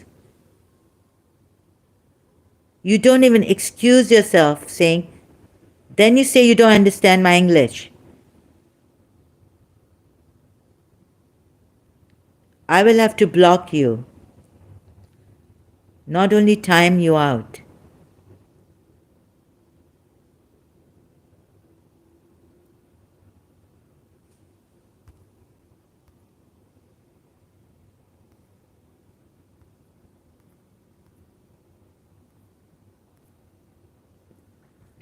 I tried to. I'm back. You keep going away somewhere while I'm explaining. How many times am I going to show you the hadith, the Quran ayats? What do you not understand? Okay, now you're saying you don't understand. But you told me to go watch the video earlier.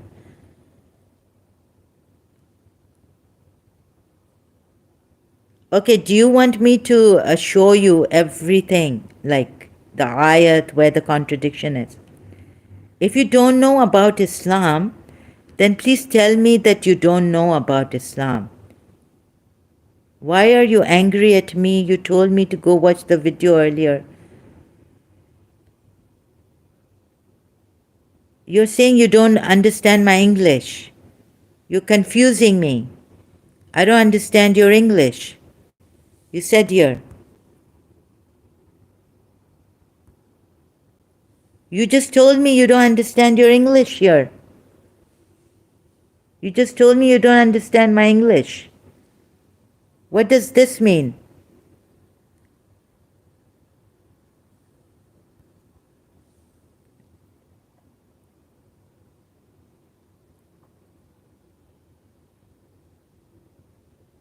It's a very simple contradiction. What? Brother, you told me you don't understand my English now. Okay, show it to me, please. Now you go and see it yourself and then come back. Right? I can't show it to you. I'm not your mother.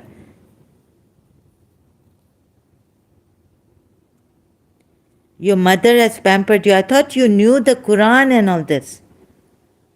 That you had enough knowledge to come and refute me here. Sorry, brother, I can't show it to you. Really sorry.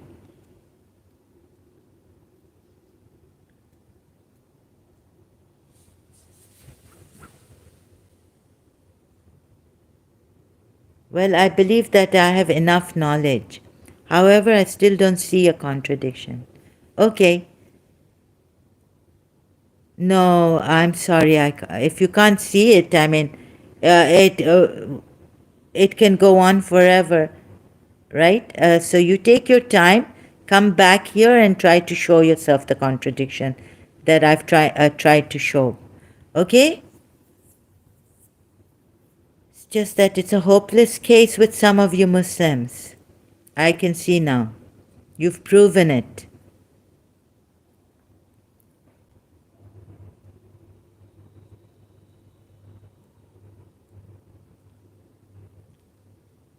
I'm sorry, it's not about minding, but I can't explain it to you. I think you just came here for attention or something. You keep insulting Muslims all the time, but your Muslims don't insult Shias each other? Your Allah doesn't insult the polytheists? You don't insult polytheists? You think one God worship is the true God worship? This is absolutely hypocritical. Oh yes, one day you call me hypocritical, another day you keep insulting Muslims all the time, but when we say one thing to you, you get very angry. What is the one? Oh, please. Now, I know you're the kind of person who is a hopeless case. You're from Pakistan or India? You're a very sharp, very cunning man. No, you didn't come here with good faith. You came here to blame me, show your good manners, put me down, show that you have enough knowledge of the Quran to refute me and correct me in certain ways. Very clever. I'll put it very bluntly with you, to you. You came with good manners in the beginning. Sorry, I didn't mean it this way. You are a mad human. What I meant is, sometimes you get very angry at us.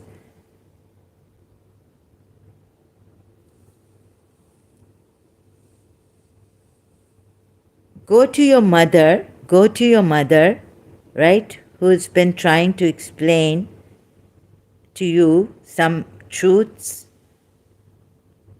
Tell her to keep explaining. You don't see it.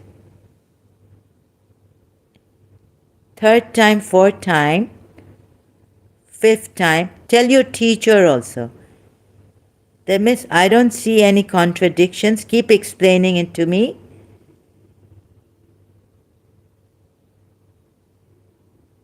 And she loses her cool, and you say she's a mad woman.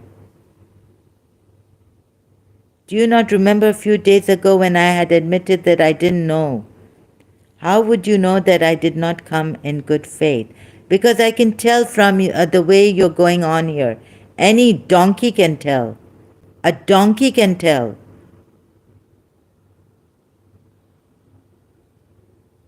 Problem is you're not a very honest person. You're not honest. You've called me a hypocrite. Absolute. This is absolutely hypocritical. Blasphemy. What do you want to do? Kill me?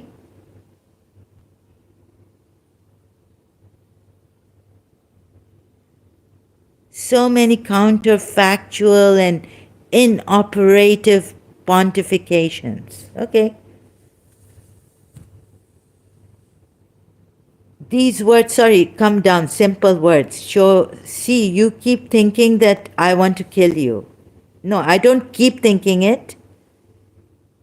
Moderator, just handle this. See, you keep thinking that I want to kill you. No, I don't keep thinking that. You just said blasphemy. And in Islam, in Pakistan, in some places, you can get killed for blasphemy, right? You said blasphemy here. What is the punishment in Islam in certain countries for blasphemy? You keep saying you kill us or you want to kill me. I don't keep saying this. Because you said blasphemy here with the exclamation mark, I don't keep saying that.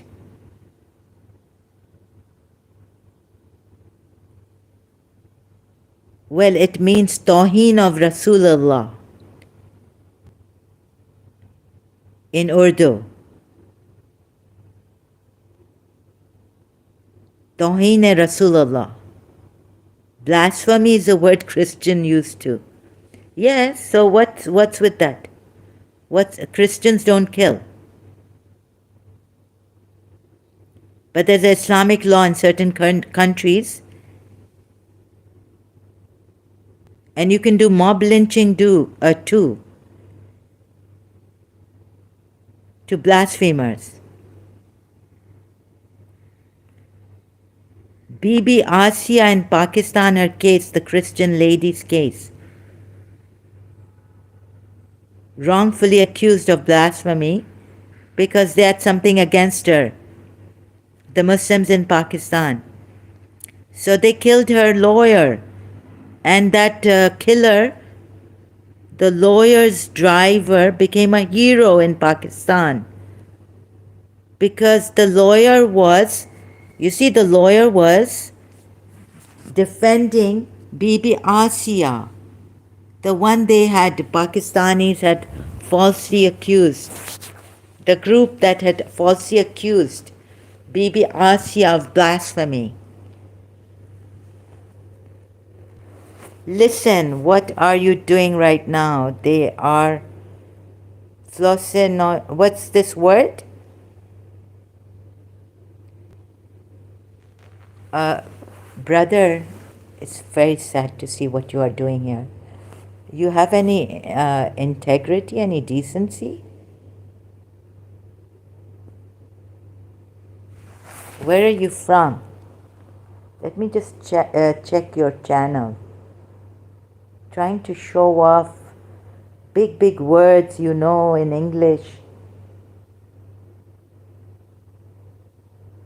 You are into gamings.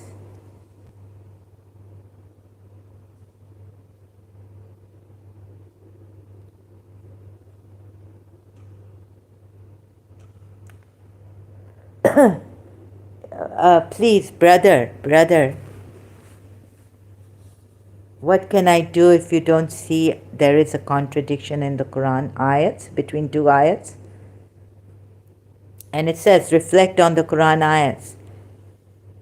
If there are contradictions, then this. So I don't want to waste much time with you, but I wanted to know if it's a hopeless case with some of you Muslims. You blame us for blasphemy, absolute hypocrisy.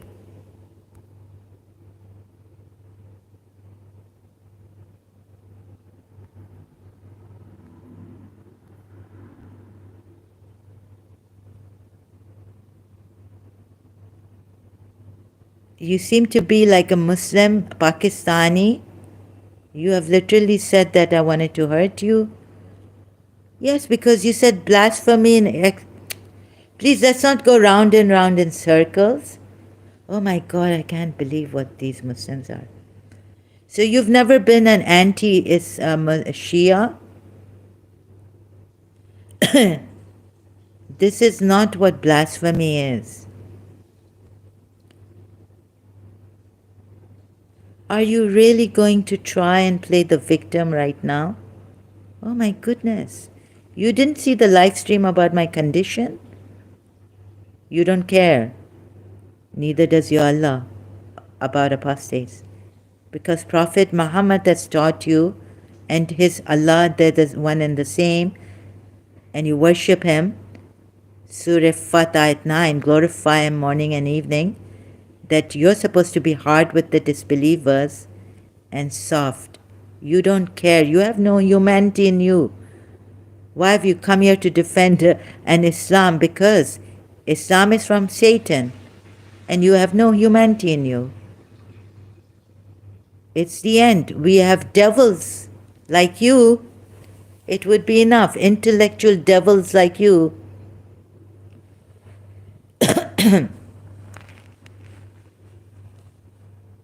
Humanity, define humanity for me and for you, define humanity. I think your mother and father, one of them or both of them, spoiled you a lot. You are a spoiled brat. Are you rich?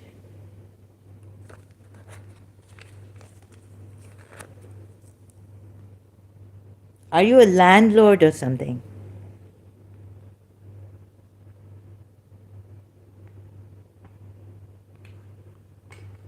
See, you keep insulting as if you didn't insult me. But I'm just telling you what you are, so you also don't play the victim, right? I'm not insulting you. I'm saying this is what it shows that you are.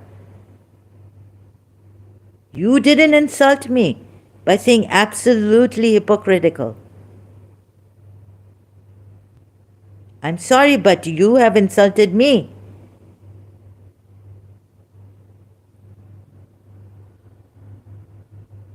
And if you can't see a simple contradiction in the Quran ayats, and you're playing around like this here, very mature. Look at the way you're insulting me so indirectly, so cunningly. I have said that I didn't understand your English, but which English? I'm speaking very easy English, right? Simple. English. I don't use big words like you have used. I use very simple English.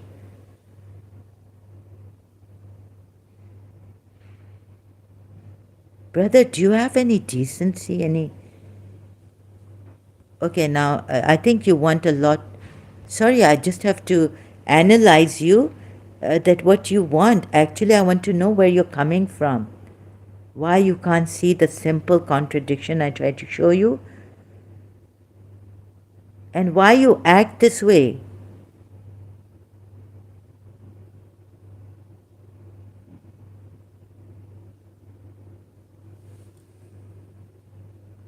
No, I just see that you are. What are you trying to do here? You can't see a simple contradiction in the Quran ayat. Please, then make me understand why you can't see this simple contradiction. Listen, please, I don't like this kind of English, right? Listen, we'll talk another day because clearly. No, I don't want. No. Brother, don't act fresh with me like this. No. Please stay here for now and see. Just tell me why you can't see the contradiction. Give me a reason. Simple contradiction why you can't see it. Don't cop out. I was just analyzing, like I'm trying to understand where you're coming from. Like, are you, what is the reason behind your not understanding? Simple contradiction. Don't you think it would exasperate me, the health I'm in? I've been trying my best. And I've been saying my health and I get angry. And please understand, please cooperate, please be civilized here. Please, we are not here to, make life difficult for each other, right? We are here to understand each other.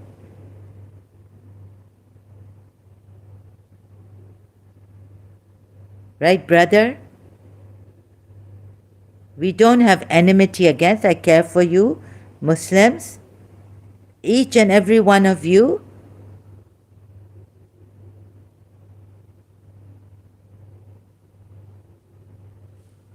So let's make life easy, right?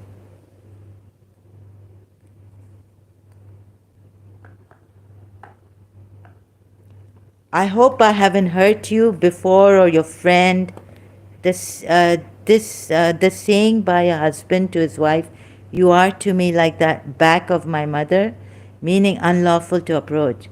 This was a type of divorce practiced by the Arabs before the prophethood of Muhammad. Yes, this is the first part of the ayat, Surah Mujadila 2.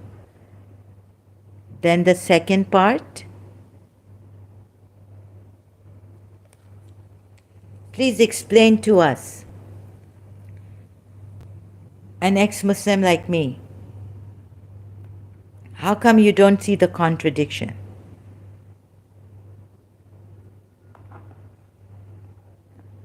The live chat is yours.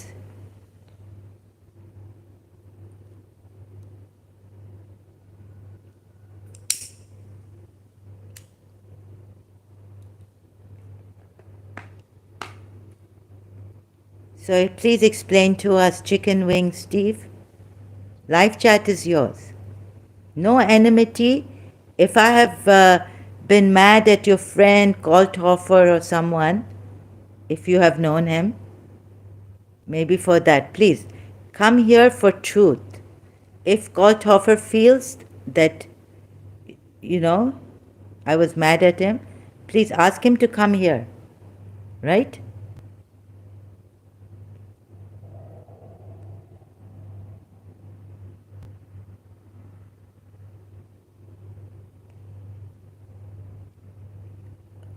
Chicken Wing Steve, please explain your part. Explain. This is not the only thing of the ayat. The part which has problem with Surah Azab, Ayat 6, you're not giving. You just don't need to, in the next verse, no, in the same verse, the other part, same verse, brother, not in the next verse.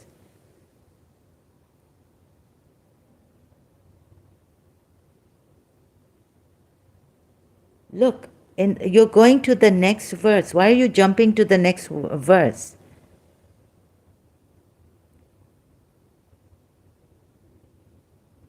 I'm not talking about, it's just the background I gave you about the divorce thing. Problem is that they lie. You haven't given me that part of the ayat. And why haven't you given me that part of the ayat? Give me the whole ayat. You haven't given us the whole ayat. Why do you want to do this? Who taught you this dishonesty? Huh? Why do you want to take your own sweet time for this? To show us the contradiction one part. I have a problem with, I'm telling you, I have a problem with, and I always will be having a problem with. But I want to know your side. So, okay, I gave you, although I wanted to time you out. With what? You've just given me. With what? You don't have a problem? But there is a contradiction. How can you deny that? How can you deny a contradiction? You see, it's like, I tell you, on one hand, that's absolute hypocrisy from your Allah side, right? If I tell you, don't do this, don't drink coffee, it's haram. And then I tell you that you can have coffee,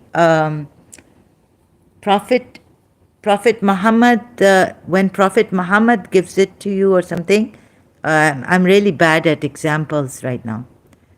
Wait, no, stop, listen. My message was censored.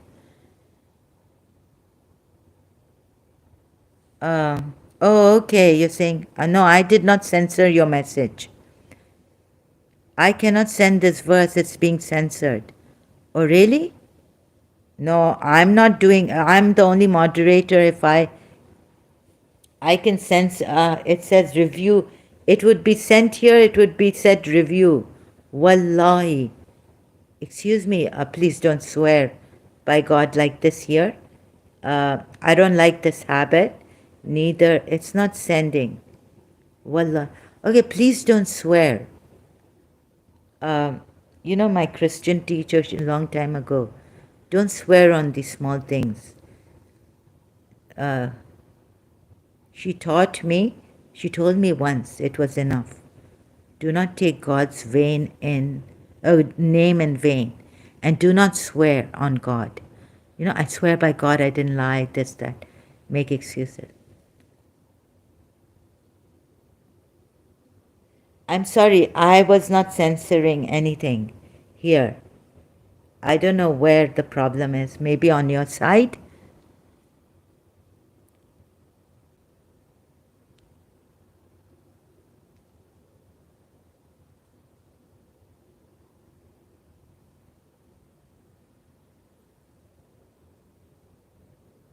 Now he swear.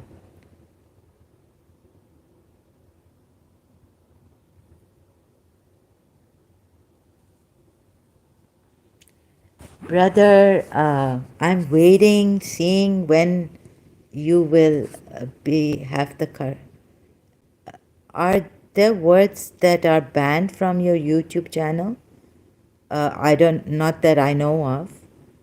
Not the ayat. I can give the ayat. Like, you were giving the ayat, right? The part of the ayat you missed.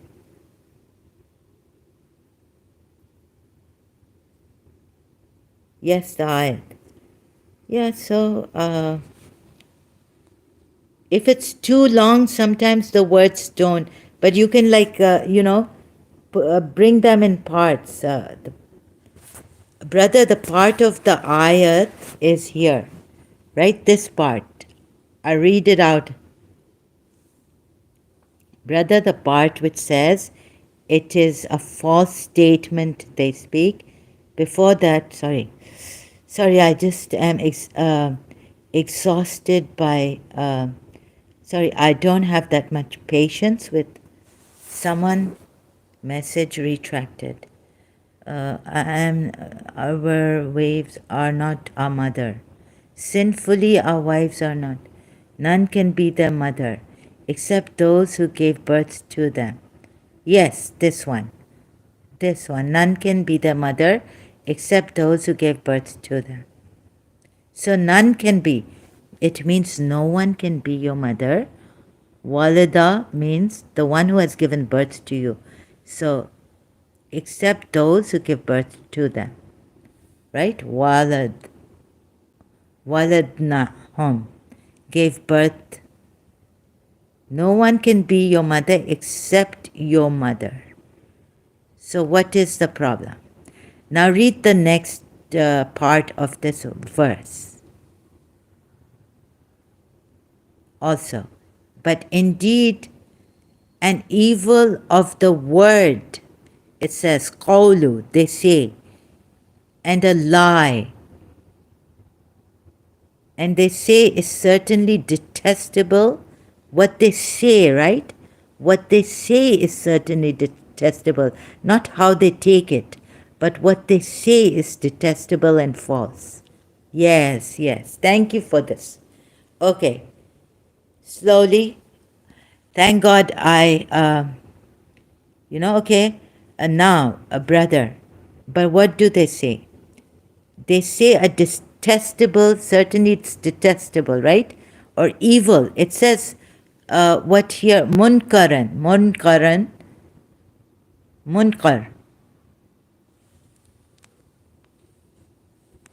You see this?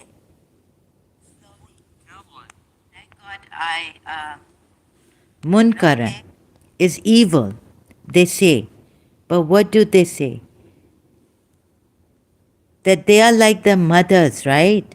The question is, you're not allowed to tell them, anyone, that you are like our mother. This is what it's saying.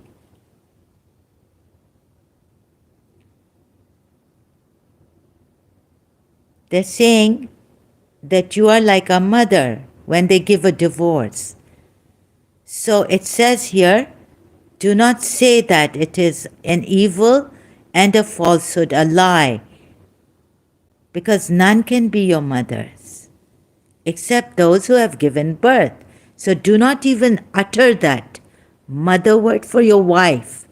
In divorcing them or whatever way, do not say that. Because it says none can be your mother. Now I hope I can explain it to you properly. I am a bit deficient in this, right? So please bear with me. Now go to Surah Azab ayat. It doesn't say that only in this scenario you cannot call someone your mother, because the ayat goes, none can be your mother. After this, none can be your mother except the one who's given birth to you. So it means generally, you can't call anyone your mother who is not your mother. Then it goes, first it's specific about the divorcing your wife, right? I'm explaining step by step so that you understand fully, and then I can take you to Surah Azab. So firstly it says specifically, please don't, yes, no problem, thank you. As now I had to bear with you, now you please bear with me. I have a impediment in explaining and all this, and my voice tone gets harsh. So then please don't blame me for being mad or something like this, right? Or to calm down. This is my way. Sorry. Okay, no problem? Okay, thank you very much. Okay, thank you for understanding, brother. He says, I understand. That's really great. Thank you so much. I'm much grateful to you. Now, if you go to Surah Azab, right? Surah Azab, where is it? Wives are mothers. The Prophet's wives are his mothers. Oh, no, sorry. His wives are their mothers. Sorry, made a mistake. His wives are their mothers, the believers' mothers, it means. So if you read this, if I could, the Prophet is closer to the believers than their own selves. And his wives are their mothers.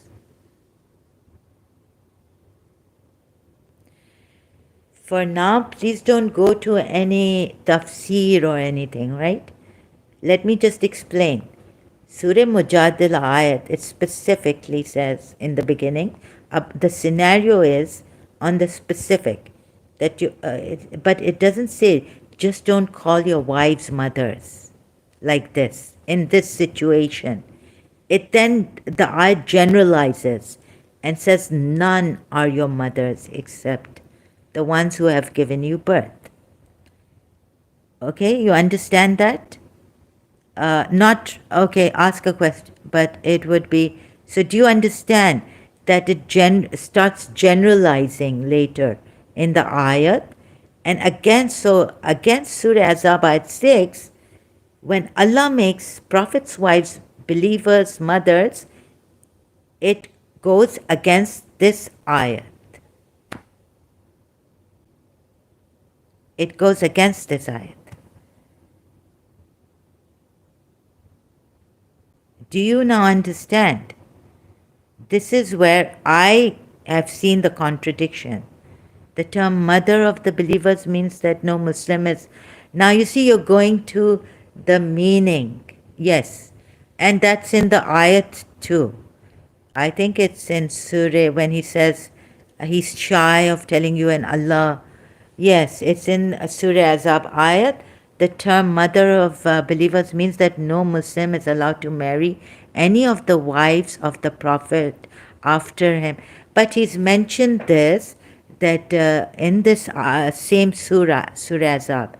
No, it doesn't mean like that. Here, he specifically says that his wives are their mothers. And then there's another ayat in Surah Azab which says, which ayat, that none can marry,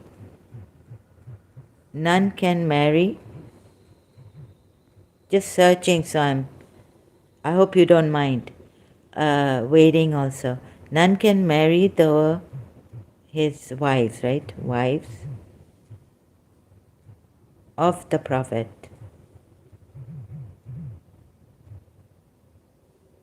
Surah Azab.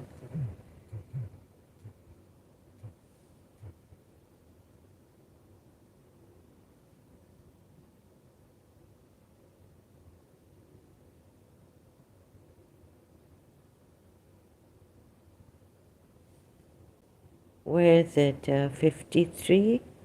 He's shy. Sorry, I'm not getting it on Google search because he is shy of asking you to leave. Surah Azab.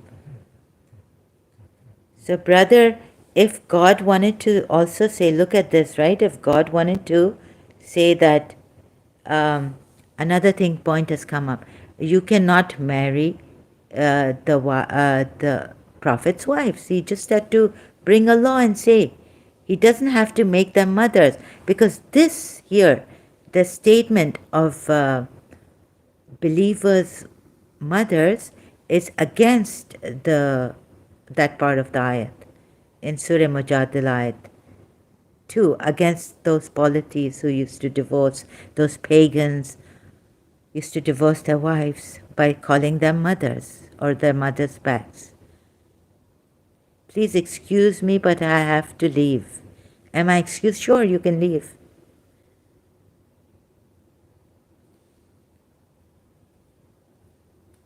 So you're not going to, you've opted out, but you can leave, of course.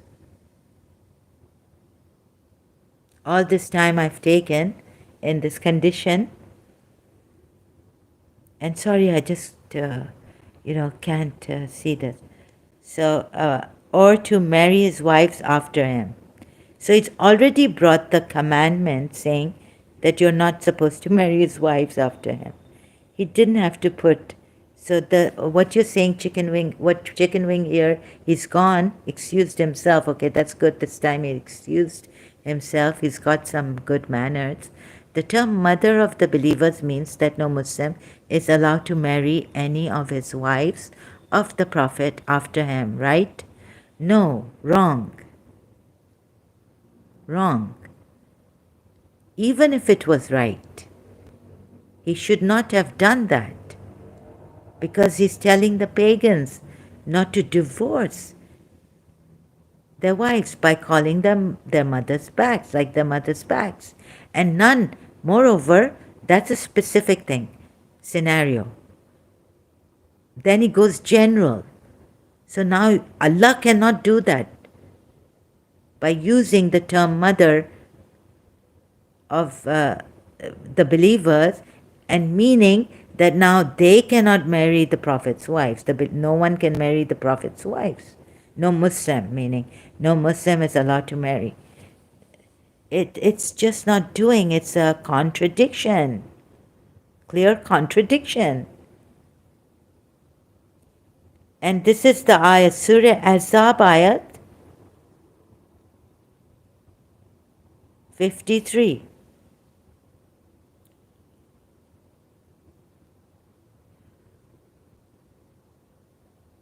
And it is not for you to harm the Messenger of Allah or to marry. See, this is a command. That's why blasphemy, Tohin, then they have laws coming up. Or to marry his wives after him. So it's already said, don't marry his wives after him.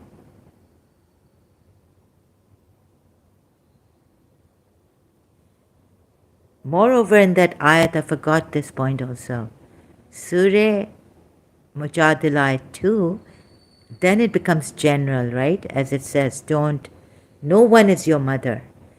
And what you say, not how you take them, it's the words you speak by calling them mothers, is also detestable, meaning it's evil. Munkar is evil, bad.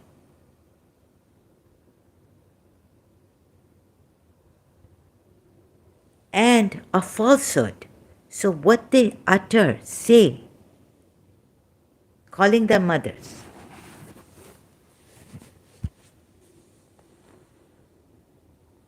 Now, after having said this to them, you can't say, your Allah cannot then make the Prophet's wives the mothers of the believers. It's a clear contradiction. Your Allah is saying it is detestable what you say, what you utter with your mouth, like calling them mothers, not by taking them as your mothers, but just calling them, that's the way you divorce them. It's not like they know that these are not our mothers. Here he's saying, like, take them as the mothers where you don't, whatever the reason may be. Whatever the reason may be. You see, I'm not able to explain myself properly. Sorry. Whatever the reason may be. But it's not based on the reason that on this reason you can call them mothers. But that reason you cannot call them mothers. Surah Mujadila 2 doesn't say that. it generally speaks and it says what they utter is detestable. So that's like, they shouldn't even, you can't call anyone your mother. And it says you can't utter that word for anyone. Not by like that expression of that you are like the backs of my mother while giving them divorce. Because, brother, although you're not here, you've excused yourself. The thing is that there's a general thing coming in that ayat in Surah Mujadala 2. It says, none are your mothers. This also.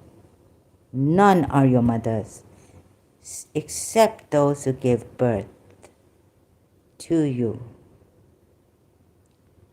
And then general, and then it goes to say about that specific also, but it becomes specific for a specific thing and for a general thing. This ayat is showing that Allah cannot have you even call anyone your mother.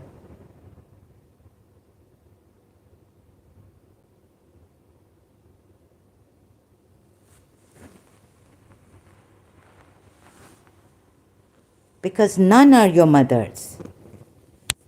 Because none are your mothers, except those who have given you birth. And this is the reason He gives. So it is detestable if you call them your mothers. The reason Allah Himself is giving is that none are your mothers, except those who give birth to you. Now I hope I put it more clearly for you, people to see this. And to see the contradiction that you've been unable to see somehow. And I've been trying, screaming out loud here. Hope you see it and you don't confuse others and keep them in confusion or, in a delusion or in some belief that my Allah has never done, a Quran ayat doesn't have a contradiction. That would be unfair to these people also, who Allah says to, none are your mothers save those who have given you birth. So it is a thing, that is the reason Allah gives. That's why it would be detestable. That's why it would be detestable to call them your mothers' backs when giving them a divorce, like your mother's backs. So by giving that general reason that none are your mothers, save those who have given birth to you, you lie by calling them your mother's back. They are not your mothers. And then you can't say, oh, in a good way, God brought this, that Prophet Muhammad's wives. No. You see, he's generalized, he's finished this thing. Now he cannot contradict the sentence. The reason he has given in that ayat is that none can be your mothers. And therefore, none can be your mothers, right? So, therefore, none can be your mothers, except those who give birth, who have even more clearly put, except those who give birth to you. And therefore, what you say is detestable. It is a lie. It is evil, right? It is evil and it is a lie. Therefore, then how does he come here to Surah Azab and make prophets' wives the mothers of the believers?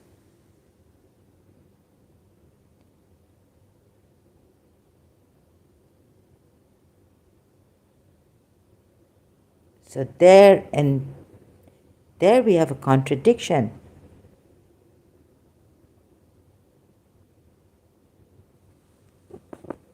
Please ask an Arab and an English-speaking person who has sharp perception, understanding of this, right? Who is not biased, who doesn't have a soft corner for the Muslims, who is unbiased. Please ask logic, who knows the premise, then you know how it goes with logic. Many have made this mistake, so I don't know if anyone would see this. God has made a mistake here and they can't see it. A contradiction comes about when you say that Prophet Muhammad's wives are the mothers of the believers.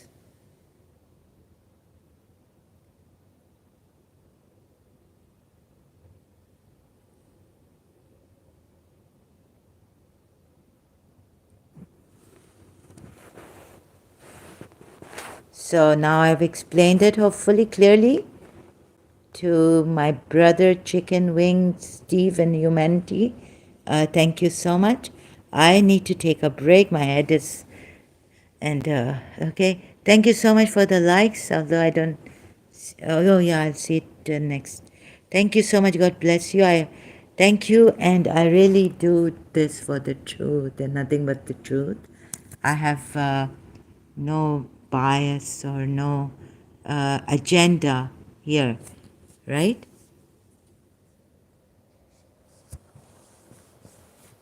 So if that true God said hell, then I would have said, okay, let's...